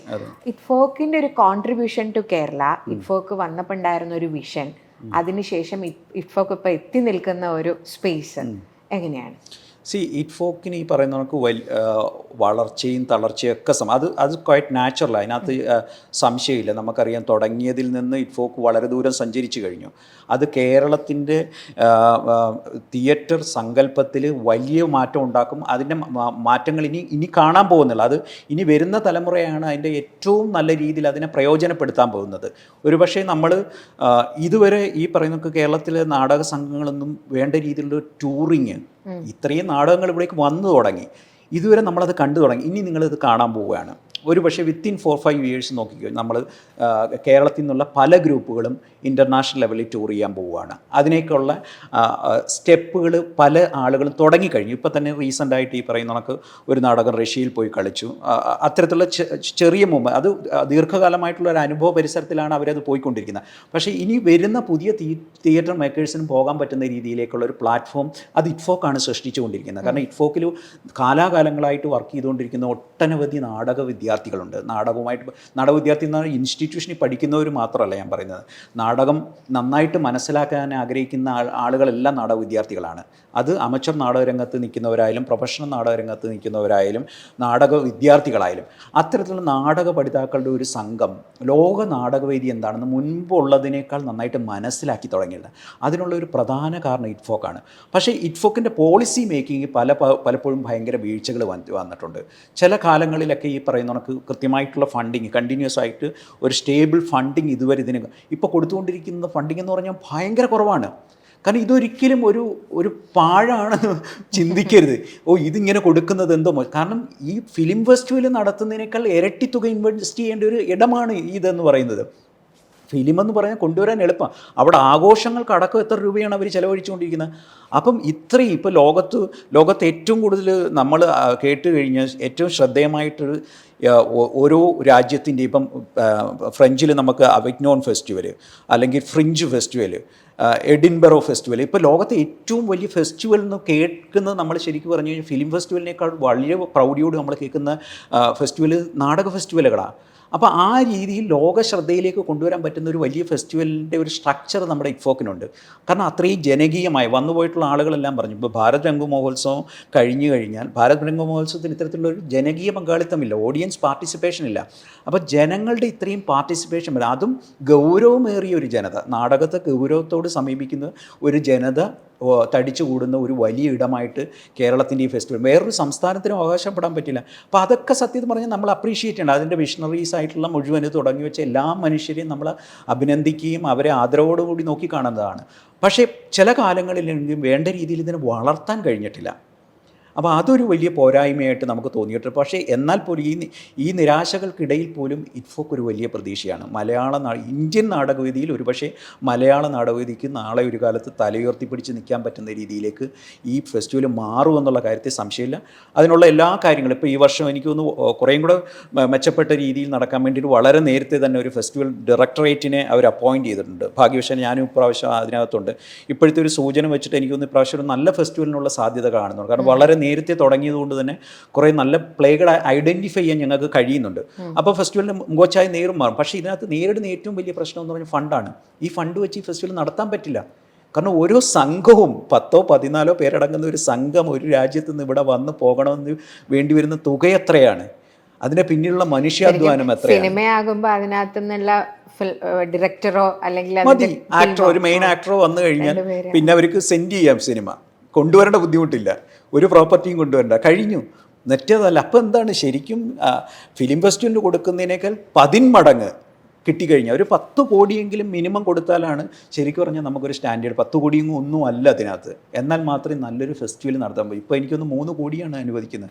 3 കോടി കൊണ്ടൊന്നും 7 ദിവസത്തെ ഫെസ്റ്റിവൽ ഇവിടെയൊക്കെ ചെറിയ ഇവൻറ്റുകൾ നടത്തുന്നതിന് വേണ്ടി ഇപ്പോൾ കോടികൾ പൊടിക്കുന്നുണ്ട് പലതും. അതിൻ്റെയൊക്കെ കണക്കുകളെടുത്തു കഴിഞ്ഞാൽ നമുക്ക് മനസ്സിലാവും. അപ്പോൾ ഇത്രയും വലിയ ഒരു പ്രാധാന്യമുള്ള ഒരു ഇൻ്റർനാഷണൽ തിയേറ്റർ ഫെസ്റ്റിവലിന് എന്തുകൊണ്ട് ഒരു 10 കോടി അനുവദിച്ചുകൂടാ? അപ്പോൾ അടുത്ത ചോദ്യം സാധാരണക്കാരായ ഞങ്ങളെപ്പോലെയുള്ള ആളുകൾക്ക് അറിയേണ്ട കാര്യമാണ്, എന്തിന് ഈ 10 കോടി തരണം? കാരണം ഇത് നമ്മൾ ഒരു രാജ്യത്തിൻ്റെ സാംസ്കാരിക, ഒരു രാജ്യത്തിൻ്റെ മേന്മ, അല്ലെങ്കിൽ ഒരു രാജ്യത്തിൻ്റെ മനുഷ്യരുടെ മാറ്റം, അവർ എത്രത്തോളം ഉത്തമന്മാരായ മനുഷ്യരായി മാറുന്നു എന്നുള്ളത് ആഹാരം കഴിക്കുന്നത് കൊണ്ട് മാത്രമല്ല, ആ കല എത്രത്തോളം ആണ് അവരെ പരിവർത്തിപ്പിക്കുന്നത്. നമ്മളൊന്ന് ആലോചിക്കുക, നമ്മൾ ഈ അനുഭവിക്കുന്ന സ്വാതന്ത്ര്യം നവോത്ഥാന കാലഘട്ടത്തിൽ ഈ പറയുന്ന കലാകാരന്മാരായ മനുഷ്യന്മാരുടെയും കൂടെ അധ്വാനത്തിൻ്റെ ഫലമാണ്. KT മുഹമ്മദിനെ പോലെ, തോപ്പിൽ ഭാസിയെ പോലെ, പ്രേംജിയെ പോലെ, VT ഭട്ടതിരിപ്പാടിനെ പോലെ, അങ്ങനെ എണ്ണമറ്റ ആളുകൾ മനുഷ്യരുണ്ടാക്കിയ കലാവിഭവങ്ങളിലൂടെയാണ്, പാട്ടുകളിലൂടെയാണ്, സംസാരങ്ങളിലൂടെയാണ്, അഭിനയത്തിലൂടെയാണ് മനുഷ്യർക്ക് നടക്കാനുള്ള അവകാശങ്ങൾ കിട്ടുന്നത്. ഇല്ലേ തൊഴിലിടത്തിൽ കമ്മ്യൂണിസ്റ്റ് ആക്കിയത് എത്രയോ ഉദാഹരണം, കൂലി വർദ്ധിച്ചത്, മനുഷ്യർ സഞ്ചാര സ്വാതന്ത്ര്യം കിട്ടിയത്, ജെൻഡർ ഇക്വാലിറ്റി ഡെവലപ്പ് ചെയ്ത്, അങ്ങനെ എത്ര കാര്യങ്ങൾ ലോകത്തുള്ള കലയുണ്ടാക്കിയ വിപ്ലവം നമ്മളൊന്ന് ആലോചിക്കേ. അപ്പോൾ അത് മറ്റ് ഡെവലപ്മെൻറ്റ് ഉണ്ടാക്കുന്നതിനേക്കാൾ ഉപരി ഇൻവെസ്റ്റ് ചെയ്താലാണ് മനുഷ്യർക്ക് ഏറ്റവും സംസ്കാര സമ്പന്നരാകുന്നിടത്താണ് നല്ല ജീവിതം ഉണ്ടാവുന്നത്. ഏറ്റവും നല്ല രാജ്യങ്ങളുടെ, ഏറ്റവും പ്രൗഢിയോടെ തലയുയർത്തി നിൽക്കുന്ന രാജ്യങ്ങളുടെയൊക്കെ ഏറ്റവും വലിയ സമ്പത്ത് എന്ന് പറഞ്ഞാൽ അവരുടെ സാംസ്കാരിക സമ്പന്നത കൂടിയാണ്. അതൊരിക്കലും ഒരു വേസ്റ്റ് അല്ല. ഇൻവെസ്റ്റ് ചെയ്യുന്ന അത് അവകാശം കൂടാണ്. മനുഷ്യൻ്റെ ബേസിക് നെസസിറ്റി പറ്റിയിട്ടുള്ള ഒരു സംഗതിയാണ്. അവനവനെ തന്നെ നവീകരിക്കാനും മാറാനും പുതുക്കാനും ഒക്കെ കഴിയുന്നത് നല്ല കലാ ഇടങ്ങൾ ഉണ്ടാകുന്ന സമയത്താണ്, ഇല്ലേ? അതായത് ഷോപ്പിംഗ് മാളുകൾ മാത്രം വന്നുകൊണ്ട് മനുഷ്യൻ വികസിക്കാൻ പോകുന്നില്ല. അപ്പം ശരിയായ ഇൻവെസ്റ്റ്മെൻറ്റ് എന്ന് പറയുന്നത് ഒരു സ്റ്റേറ്റിൻ്റെ ഏറ്റവും നല്ല ഇൻവെസ്റ്റ്മെൻറ്റ് ശരിക്കും പറഞ്ഞു കഴിഞ്ഞാൽ യുദ്ധം നടത്താനല്ല ചെലവഴിക്കേണ്ടത്. എന്ത് പ്രയോജനമാണ് ഉണ്ടാകുന്നത്? എന്ത് പ്രയോജനമാണ്? ഏറ്റവും നമ്മുടെ സമ്പത്തിൻ്റെ ഏറ്റവും നമ്മൾ അടയ്ക്കുന്ന മണിയുടെ ഏറ്റവും കൂടുതൽ പങ്ക് ഇതിലേക്കാണ് പോകുന്നത്, യുദ്ധവ്യാപാരത്തിന് വേണ്ടിയിട്ടാണ്. മാനുഷികതയും ഈ പറയുന്ന കലയുടെ സ്വാധീനവും ഇല്ലാതെ ശരിക്കും പറഞ്ഞു കഴിഞ്ഞാൽ ഇല്ല, മനുഷ്യനില്ല, മറ്റെന്തുണ്ടായിട്ട് ഒരു കാര്യവുമില്ല. മനുഷ്യൻ്റെ ഏറ്റവും പ്രാഥമികമായ കാര്യങ്ങളിൽപ്പെട്ട സംഗതിയാണ്. അതില്ലാതാവുന്നതോട് മനുഷ്യൻ മരവിച്ചു പോകത്തേ ഉള്ളൂ. ഒന്ന് ആലോചിക്കൂ, ചുറ്റിനും കലാപരമായ കാര്യങ്ങൾ നടക്കുന്ന സമയത്ത് കുട്ടികളിലുണ്ടാകുന്ന പരിവർത്തനം ഒന്ന് ആലോചിച്ച് നോക്കിയേ. ഇപ്പം കുറച്ചും കൂടെയൊക്കെ നമുക്ക് തിയേറ്ററിൻ്റെ എഡ്യൂക്കേഷൻ്റെ പ്രാധാന്യം മനസ്സിലായി തുടങ്ങി. അത് കൂടുതൽ സ്ഥലങ്ങളിൽ ഇംപ്ലിമെൻറ്റ് ചെയ്യാനുള്ള നമ്മുടെ ന്യൂ എഡ്യൂക്കേഷൻ പോളിറ്റിയിൽ ഇപ്പോൾ ഏറ്റവും കൂടുതൽ പ്രാധാന്യം തിയേറ്ററിൻ്റെ എഡ്യൂക്കേഷന് കൊടുത്തു തുടങ്ങി. എല്ലായിടത്തും അത്തരത്തിലുള്ള ട്രെയിനിങ്ങുകൾ നടക്കുന്നു. തിയേറ്റർ തെറാപ്പി, അതെ, മെൻ്റൽ ഹെൽത്ത്, ഹോസ്പിറ്റൽ ക്ലൗണിങ്, അതൊക്കെ ഉണ്ടാക്കുന്ന ഒരു വിപ്ലവകരമായ മാറ്റം എന്താണ്? അതേണക്ക് തന്നെ നമ്മൾ ഈ പറയുന്ന കണക്ക് മാർജിനലൈസ്ഡ് ആയിട്ടുള്ള ആളുകളിൽ തിയേറ്റർ ഉണ്ടാക്കുന്ന പരിവർത്തനം, അവരുടെ ശബ്ദം പുറത്തേക്ക് കൊണ്ടുവരാനായിട്ട് അവരെ ഡെവലപ്പ് ചെയ്യാനായിട്ടും തിയേറ്ററാണ് ഏറ്റവും നല്ല ടൂളായിട്ട് ഉപയോഗിക്കുന്നത്. റെഫ്യൂജീസിൻ്റെ ഇടയിലായാലും മൈഗ്രേഷൻ ആയാലും റേഷ്യൽ പ്രോബ്ലംസ് ആയാലും ഇതെല്ലാം നമുക്ക് പുറത്തേക്ക് കൊണ്ടുവരാൻ പറ്റുന്നത് ഏറ്റവും സിനിമയേക്കാൾ ഉപരി ശരിക്കും ഇത് ഏറ്റവും കൂടുതൽ പരിവർത്തനത്തിന് സഹായിക്കുന്നത് ഇത് നാടകം എന്ന മാധ്യമത്തിലൂടെ പുറത്തോട്ട് വരുമ്പോഴാണ്. എഴുത്തിനേക്കാൾ ഉപരി അല്ലെങ്കിൽ മറ്റു പല നൃത്തരൂപങ്ങളെക്കാൾ ഉപരി ശക്തമായിട്ട് മനുഷ്യരിൽ സ്വാധീനിക്കാൻ സാധ്യതയുള്ളതും പോളിസി മേക്കിങ്ങിന് ഇവിടെ അധികാരികളെ പ്രേരിപ്പിക്കാനും ഇടയാക്കുന്ന സംഗതി എന്ന് പറയുന്നത് തിയേറ്ററാണ്. അതുകൊണ്ട് തന്നെ പലപ്പോഴും സ്റ്റേറ്റിന് ഒരു പേടിയും വരുന്നത്. ട്രാൻസിഷൻ, ട്രാൻസ്ഫോർമേഷൻ, റിയലൈസേഷൻ എല്ലാം നടക്കുന്ന സമയത്ത് ക്വസ്റ്റ്യനിങ്ങും കൂടും. അതെ, പ്രതികരണശേഷി കൂടി കഴിഞ്ഞാൽ പ്രശ്നമാണ്. അപ്പൊ അതൊരു പ്രശ്നം. അതുകൊണ്ടായിരിക്കും ചിലപ്പോൾ ഞങ്ങളൊക്കെ ആശങ്കപ്പെടുത്തുന്ന കാര്യം. അതുകൊണ്ടായിരിക്കും ചിലപ്പോൾ ഇതിനൊക്കെ ഫണ്ട് വെട്ടിക്കുറയ്ക്കുന്നത്. ഫണ്ട് കൊടുത്താൽ ചിലപ്പോൾ പ്രശ്നമായാലും കൂടുതൽ സംസാരിച്ചാലും പ്രശ്നമാണ്. അതെ അതെ അതെ. ഒരു അക്കാഡമിഷ്യൻ എന്ന നിലയിൽ, സിൻസ് യു സെഡ് ഇനി കാണാൻ പോകുന്ന ഫ്യൂച്ചർ കുറേയും കൂടി ബ്യൂട്ടിഫുൾ ആണ് when it comes to theatre scenario. ഇറ്റ്ഫോക്കൊക്കെ ഇനി മുന്നോട്ടുള്ള ഇറ്റ്ഫോക്കൊക്കെ വളരെ പ്രോമിസിങ് ആണ് എന്ന് വെൻ യു സേ, ഒരു അക്കാഡമിഷ്യൻ എന്ന നിലയിൽ you have been with children അല്ലേ? തിയേറ്റർ ആസ്പയറിംഗ് തിയേറ്ററീഷ്യൻസിന്റെ കൂടെയാണല്ലോ കുറെ കാലമായിട്ട് സമയം സ്പെൻഡ് ചെയ്യണം. How are you seeing them? How are they? What is happening? How has Covid affected them? ഇതൊക്കെ എങ്ങനെയാണ്? ഓക്കെ, ഇതിപ്പോൾ ശരിക്കും പറഞ്ഞ ഒരു ട്രാൻസിഷൻ പീരീഡ് എന്ന് തന്നെ നമ്മൾ പറയേണ്ടി വരും. കാരണം ഇതുവരെ നമ്മൾ പാലിച്ചു കൊണ്ടുവന്നിരുന്ന ഒരു തിയേറ്റർ പെഡഗോഗി ഉണ്ട്. അങ്ങനെയുള്ള എല്ലാ സംഗതികളും ഇപ്പോൾ അട്ടിമറിച്ച് തുടങ്ങിയിട്ടുണ്ട്. അത് ഒരു അഡ്വാൻസ്ഡ് ടെക്നോളജിയുടെ ഒരു സാധ്യത തന്നെയാണ്. ഇപ്പം തിയേറ്റർ തന്നെ മാറിയിട്ടുണ്ട്. ഇപ്പം തിയേറ്റർ AI ജനറേറ്റഡ് സ്ക്രിപ്റ്റുകൾ രൂപപ്പെട്ടു തുടങ്ങിയിട്ടുണ്ട്. അതേണക്ക് തന്നെ ഇമേഴ്സീവ് തിയേറ്റർ, ഹൈബ്രിഡ് ഫോമുകൾ, തിയേറ്റർ എന്ന് പറയുന്ന നമ്മൾ ഇതുവരെ കണ്ടിരുന്ന ശീലങ്ങളിൽ നിന്നെല്ലാം ഇത് കുതിറി മാറിയിട്ട് ഇതെല്ലാ ഫോമുകളെയും ബ്ലെൻഡ് ചെയ്തുകൊണ്ടുള്ള ഹൈബ്രിഡ് ഫോമുകളിലേക്ക് വരുന്നുണ്ട്. അപ്പോൾ അവിടേക്കൊക്കെ നമ്മൾ എത്തിപ്പെടാൻ ഇനിയും കാലങ്ങൾ ഇന്റർവെൻഷൻ നന്നായിട്ട് വരുന്നുണ്ട്. അപ്പൊ അതിലേക്ക്, പക്ഷെ അതിന് പാകമായിട്ടുള്ള ഒരു അന്തരീക്ഷം നമ്മുടെ അക്കാഡമിക്സിൽ ഇപ്പോൾ ഇല്ല. നമ്മൾ ഭയങ്കര പിന്നിൽ നിന്ന് നമ്മുടെ ഇവിടുത്തെ സിലബസ് പ്രകാരം നടത്തുക. അത്തരത്തിലൊരു സിലബസ് ഉണ്ടാക്കിയാൽ പോലും അത് എക്സിക്യൂട്ട് ചെയ്യാൻ പറ്റുന്ന ഒരു ഇൻഫ്രാസ്ട്രക്ചർ സംവിധാനം നമുക്കില്ല. അപ്പോൾ ആ നിലയ്ക്ക് നമ്മളൊരു 10-25 വർഷം പിന്നിലാണ്. 25 അതിനേക്കാൾ പിന്നിലെന്ന് പറയുന്ന രീതിയിലാണ് നമ്മൾ നിൽക്കുന്നത്. പക്ഷേ അതിനപ്പുറത്തേക്ക് സഞ്ചരിക്കാൻ പറ്റുന്ന വിഷണറീസ് ഉണ്ട്. അപ്പുറത്തേക്ക് പോകാൻ പറ്റുന്ന പ്രതിഭാധനന്മാരായിട്ടുള്ള വിദ്യാർത്ഥികൾക്ക് നമുക്കുണ്ട്. നമ്മൾ എത്രയും പെട്ടെന്ന് അപ്ഡേറ്റ് ചെയ്യേണ്ടത് ഈ പറയുന്ന ലോകത്ത് നടക്കുന്ന ഏറ്റവും പുതിയ ചലനങ്ങളോട് കിടപിടിക്കാൻ പറ്റുന്ന, ന്യൂ തിയേറ്റർ ടെക്നോളജിയോട് കിടപിടിക്കാൻ പറ്റുന്ന രീതിയിലുള്ള ഒരു ഇൻഫ്രാസ്ട്രക്ചർ സംവിധാനം നമുക്കിവിടെ രൂപപ്പെടണം.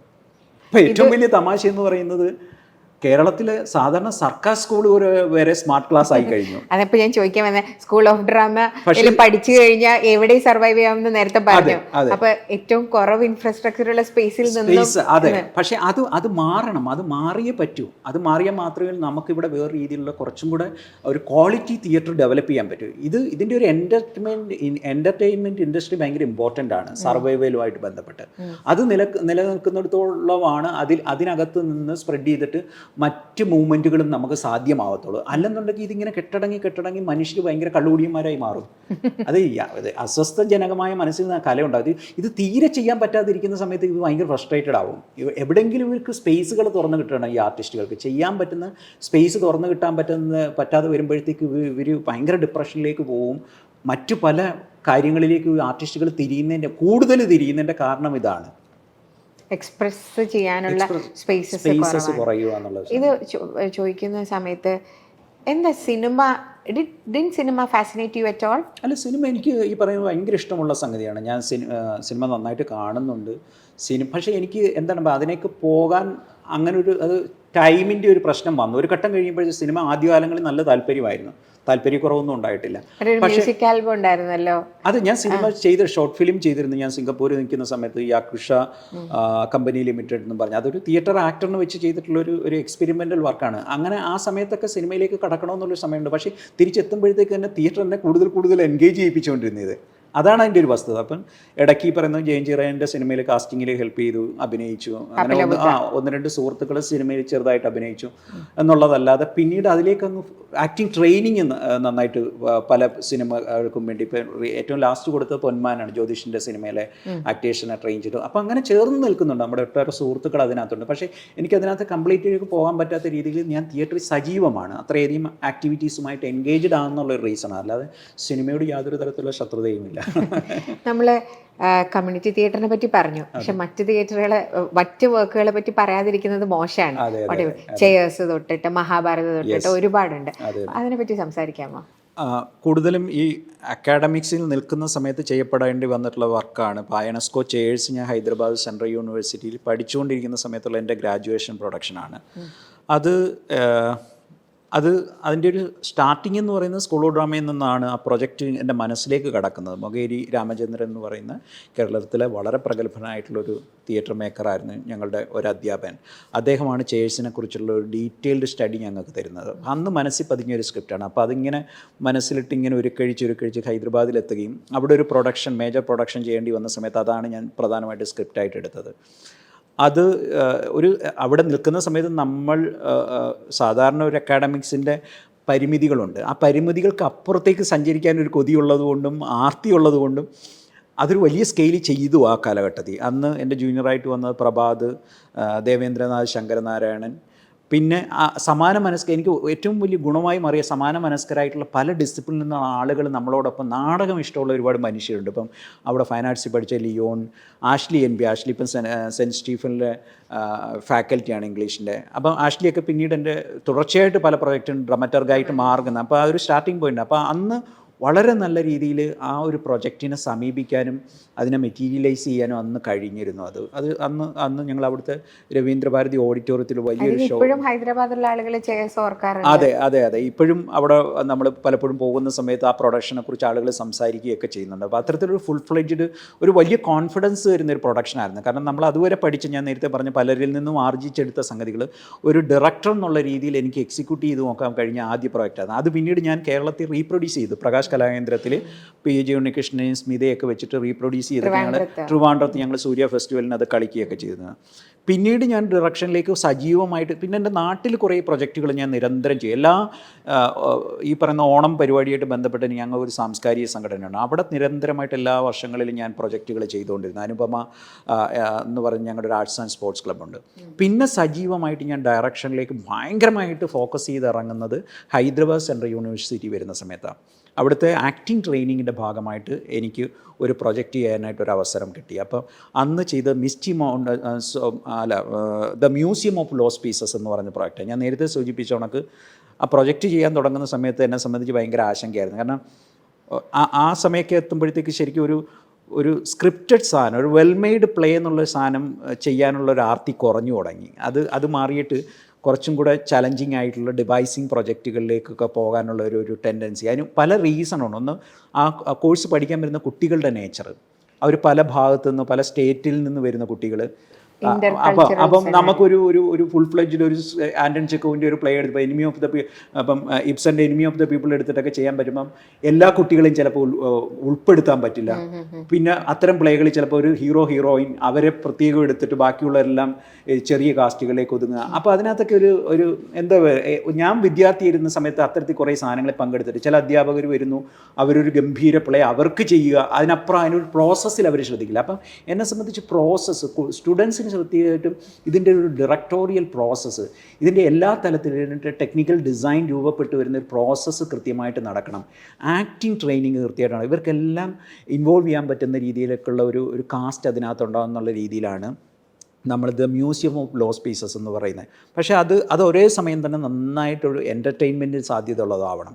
കാരണം ആളുകളെ ആകർഷിക്കണം എന്നുള്ള ഒരു സംഗതി. ഇത്രയും ഘടകങ്ങൾ വെച്ചിട്ടുണ്ട് ഞങ്ങളിങ്ങനെ സ്റ്റെപ്പ് ബൈ സ്റ്റെപ്പ് സ്റ്റാർട്ട് ചെയ്ത പ്രോജക്റ്റാണ്. കുട്ടികളിൽ നിന്ന് തന്നെ അവരുടെ സ്കില്ലുകളെ കണ്ടെത്തിയിട്ട് ഡെവലപ്പ് ചെയ്തുകൊണ്ട് വന്നൊരു പ്രോജക്റ്റാണ്.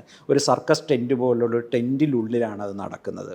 വളരെ ഗൗരവമേറിയ ഹൈലി പൊളിറ്റിക്കലായിട്ടുള്ള റെലവൻ്റ് ആയിട്ടുള്ള ഒരു വിഷയം പറയാനായിട്ട് ഒരു നാടോടി സർക്കസ് സംഘം വരികയും സെറ്റിലാവുകയും ചെറിയ ചെറിയ സ്കില്ലുകളിലൂടെ ഗൗരവമേറിയ കാര്യത്തിലേക്ക് പോകുന്ന ഒരു സംഗതി ആവുകയും അവസാനം അവരുടെ ട്രൂ നേച്ചറിൽ അവരൊരു ആ ഹൈലി പൊളിറ്റിക്കലായിട്ടുള്ള വിഷയം അവതരിപ്പിക്കാൻ വരുന്ന സമയത്തേക്ക് സ്റ്റേറ്റ് അവരെ അഡ്രസ്സ് ചെയ്യുകയും ബാൻ ചെയ്യുകയും മ്യൂസിയം പീസുകളാക്കി മാറ്റുകയും ചെയ്യുന്ന രീതിയിലാണ് അത് ഫ്രെയിം ചെയ്തത്. ആ ക്യാമ്പസിൽ തന്നെ അത് ഹിറ്റാവുകയും ഒരു 10 ഷോയ്ക്ക് മേളിൽ കളിച്ചു. ടിക്കറ്റ് പാസ് വെച്ചിട്ടുള്ളായിരുന്നു. അപ്പോൾ നേരത്തെ 4 മണിക്ക് തന്നെ ആളുകൾ പാസിനൊക്കെ വന്ന് ഒരു മറക്കാനാവാത്ത അനുഭവമാണ്. സ്റ്റുഡൻസ് പങ്കെടുത്ത സ്റ്റുഡൻസിനൊരു അനുഭവമായിരുന്നു. അത് national school of drama Bharat Rang മഹോത്സവത്തിലൊക്കെ പെർഫോം ചെയ്തിരുന്നു. പിന്നീട് ഇവിടെ കേരളത്തിലേക്ക് എത്തി. സ്കൂൾ ഓഫ് ഡ്രാമയിൽ എൻ്റെ ആദ്യ കാലഘട്ടങ്ങൾ എന്ന് പറഞ്ഞാൽ പ്ലേ ചെയ്തിലല്ല ഫോക്കസ് ചെയ്തത്. അവിടുത്തെ ഒരു ട്രെയിനിങ്, കുത്തഴിഞ്ഞ് കിടന്ന ട്രെയിനിങ്ങിനെ ബെറ്റർ ആക്കാൻ വേണ്ടിയിട്ട് നിരന്തരം വരും ഒരു 5 വർഷത്തോളം ഞാൻ പ്ലേ ചെയ്യാതെ ഇരുന്നു. ഇതിനിടയിൽ ആക്ട് ചെയ്യാനുള്ള ചില അവസരങ്ങൾ, ഒരു ഹിരോഷി കൊയ്ക്കയുടെ ഒരു പ്രൊജക്റ്റിൽ പങ്കെടുക്കാനൊരു അവസരം കിട്ടി. പക്ഷേ എന്നാൽ പോലും എൻ്റെ മേജർ ഫോക്കസ് എന്ന് പറഞ്ഞാൽ ഞാൻ പറഞ്ഞ ആ സമയത്ത് ഞാൻ ഫോക്കിലും നന്നായിട്ട് ഇൻവോൾവ് ചെയ്തതാണ്. അതുകൊണ്ട് എൻ്റെ ടൈം കൂടുതലും അത്തരത്തിലൊരു തിയേറ്ററിൻ്റെ മറ്റു മേഖലകളെ ബെറ്റർ ആക്കുക എന്ന് പറയുന്നത്. കാരണം നമുക്ക് ഏറ്റവും കൂടുതൽ ലാക്ക് ചെയ്യുന്ന ഒരു സംഗതി എന്ന് പറഞ്ഞത് ട്രെയിനിങ് ആണ്. കാരണം നമ്മൾ ഈ റിഹേഴ്സൽ ചെയ്ത് ഷോ ചെയ്യുക എന്ന് പറയുന്നതല്ല, അതിനപ്പുറത്തേക്ക് ഇതിനൊരു പാകപ്പെടുത്തുന്ന ഒരു പെർഫോമൻസ് പ്രാക്ടീസിൻ്റെ ഒരു വലിയ ഡ്യൂറേഷനുണ്ട്. ഇതിനൊരു ഭയങ്കര സയൻറ്റിഫിക് മെത്തേഡുകളുണ്ട് പല ശ്രേണിയിൽ നിന്നുള്ള. അപ്പോൾ അത് കൃത്യമാക്കിയില്ലെങ്കിൽ ഇതുകൊണ്ട് കാര്യമില്ല. അപ്പോൾ അതിലൊക്കെ ഞാൻ ഭയങ്കരമായിട്ട് ഫോക്കസ് ചെയ്യാൻ തുടങ്ങി. അത് പിന്നെ ഏറ്റവും നല്ല രീതിയിലൊരു പ്രൊഫഷണൽ രീതിയിൽ എങ്ങനെയാണ് നമ്മളൊരു ടെക്നിക്കൽ സംവിധാനം രൂപപ്പെട്ടുകൊണ്ട് വരേണ്ടത്, അതിനൊരു ഫോർമാറ്റ് ഇറ്റ്ഫോക്ക് പോലുള്ള സംവിധാനത്തിന് നമുക്കിവിടെ ട്രെയിൻഡ് ആയിട്ടുള്ള stage managers, deputy stage managers, time മാനേജ്മെൻറ്റിനുള്ള ആളുകൾ, ഇതിനുള്ളൊരു വളരെ കൃത്യമായിട്ടുള്ളൊരു മെത്തഡോളജി നമുക്കില്ലായിരുന്നു. അപ്പം ആ ഏരിയയിൽ എങ്ങനെയാണ് അതിൻ്റെ ഒരു എക്സ്പീരിയൻസ് എനിക്ക് ഇനി സിംഗപ്പൂരിൽ നിന്നാണ് കിട്ടിയത്. കാരണം നമുക്കവിടെ ആ രീതിയിൽ ടെക്നിക്കൽ തിയേറ്ററിൻ്റെയൊക്കെ ക്ലാസ്സുകളും അവിടുത്തെ ഫെസ്റ്റിവലുകൾ കണ്ട് ശീലിച്ചും അതിൽ നമ്മൾ സ്റ്റേജ് അസിസ്റ്റൻ്റ് ഒക്കെ ആയിട്ട് പോയിട്ട് നമുക്ക് അത്തരൊരു മെത്തേഡ് നന്നായിട്ട് കിട്ടിയിട്ടുണ്ട്. അപ്പം അത് നന്നായിട്ട് എക്സിക്യൂട്ട് ചെയ്യുക, അതിലൊക്കെ ഒരു ഹരമുണ്ടായിരുന്നു. നമുക്ക് തിയേറ്റർ എപ്പോഴും ഡയറക്റ്റ് ചെയ്യാതെ അഭിനയിക്കുക എന്നുള്ള മാത്രമല്ല, എല്ലാ മേഖലകളിലും പണിയെടുക്കുമ്പോൾ കിട്ടുന്ന സാറ്റിസ്ഫാക്ഷൻ ഉണ്ടല്ലോ. അപ്പോൾ അതൊക്കെ ചെയ്ത് നീങ്ങിയിട്ടാണ് പിന്നീട് സ്കൂൾ ഓഫ് ഡ്രാമയിൽ ഒരു വലിയ project misty mountains of Mahabharata ചെയ്യാൻ അവസരം കിട്ടുന്നത്. അത് സ്കൂളിലെ അത് മേജർ പ്രോജക്റ്റ് ആയതുകൊണ്ട് തന്നെ 10-60ഓളം സ്റ്റുഡൻസിനെ ഉൾപ്പെടുത്തണം. അപ്പോൾ തന്നെ ഒരു വലിയൊരു എപ്പിക് മാനമുള്ള ഒരു സംഗതി വേണമെന്നുള്ളൊരു ആലോചനയിലാണ് ഒരു വലിയ ടെക്സ്റ്റിലേക്ക് പോകുന്നത്. അപ്പം മഹാഭാരതത്തെ നമ്മളങ്ങനെ ബ്ലൈൻഡായിട്ട് സമീപിക്കുകയല്ല, മഹാഭാരതത്തെ മൊത്തം പൊളിച്ചുകൊണ്ടൊരു ആദ്യ മഹാഭാരതത്തിലേക്ക് പോകുക എന്നുള്ള ലക്ഷ്യമായിരുന്നു. എഴുതപ്പെട്ട ടെക്സ്റ്റിനപ്പുറത്തേക്ക് വാമൊഴിയായിട്ട് പകർന്നു വന്ന ഒരു ടെക്സ്റ്റ് ഉണ്ട് ഇതിനു മുമ്പ്, എഴുതി വെക്കുന്നതിന് മുമ്പ്. അത് പല പാഠങ്ങളാണ്. അപ്പോൾ ആ പാഠങ്ങളെ എങ്ങനെ കണ്ടെത്താം, അതിനകത്ത് തന്നെ നമ്മൾ എല്ലാ എഴുത്തുകളിലൂടെയും സീരിയലിലൂടെയും സിനിമയിലൂടെയും സെലിബ്രേറ്റ് ചെയ്തിട്ടുള്ള മഹാഭാരതത്തിൽ ഒരുപാട് കഥാപാത്രങ്ങളുണ്ട്. ഇപ്പം ശ്രീകൃഷ്ണനെ പോലെ അല്ലെങ്കിൽ ദുര്യോധനെ പോലെ. അതിനപ്പുറത്തേക്ക് അതിനകത്ത് ശബ്ദമില്ലാതിരുന്ന ഒരുപാട് കഥാപാത്രങ്ങളുണ്ട്. അവരെ എങ്ങനെ പുറത്തേക്ക് കൊണ്ടുവരാം, അതായിരുന്നു അതിനകത്ത് മേജർ ഫോക്കസ്. അതിനൊപ്പം തന്നെ കംപ്ലീറ്റ്ലി ടെക്നോളജിക്കൽ സാധനങ്ങളെ അവോയ്ഡ് ചെയ്തുകൊണ്ടൊരു എൻവയോൺമെൻറ്റൽ തിയേറ്റർ എന്നുള്ള രീതിയിൽ അതൊക്കെ എന്താണ് പറയുന്ന കുട്ടികൾക്കൊരു ലേണിംഗ് എന്നുള്ള രീതിയിലാണ്, പ്രത്യേകിച്ച് നാടക വിദ്യാർത്ഥികൾക്കൊരു കൃത്യമായിട്ടുള്ള ഒരു പ്രോസസ്സിലൂടെ കടന്നു പോകണം എന്നുള്ള ലക്ഷ്യം. അത് ട്രെയിനിങ്ങിൻ്റെ ആയാലും അതിൻ്റെ അരങ്ങൊരുക്കുന്നതുമായിട്ട് ബന്ധപ്പെട്ടിട്ടുള്ളതായാലും അതിൻ്റെ ടെക്സ്റ്റൈലായിട്ടുള്ള ഡെവലപ്മെൻ്റ് ആയാലും ഈ എല്ലാ തലത്തിലും നല്ല കൃത്യമായിട്ടുള്ള ഒരു സയൻറ്റിഫിക് സ്റ്റഡി നടക്കണം എന്നുള്ള രീതിയിലാണ് അത്തരം ആ ഒരു പ്രൊജക്റ്റിനെ കൺസീവ് ചെയ്യുക. അത് സ്കൂൾ ഓഫ് ഡ്രാമയുടെ അന്തരീക്ഷത്തിൽ നല്ല രീതിയിൽ നമുക്ക് കളിക്കാൻ പറ്റി. പിന്നീട് ഇറ്റ്ഫോക്കിനും കേരള കലാമണ്ഡലം, കാലിക്കറ്റ് യൂണിവേഴ്സിറ്റി പോലുള്ള സ്ഥലങ്ങളിലൊക്കെ ആ ഷോ ചെയ്തു.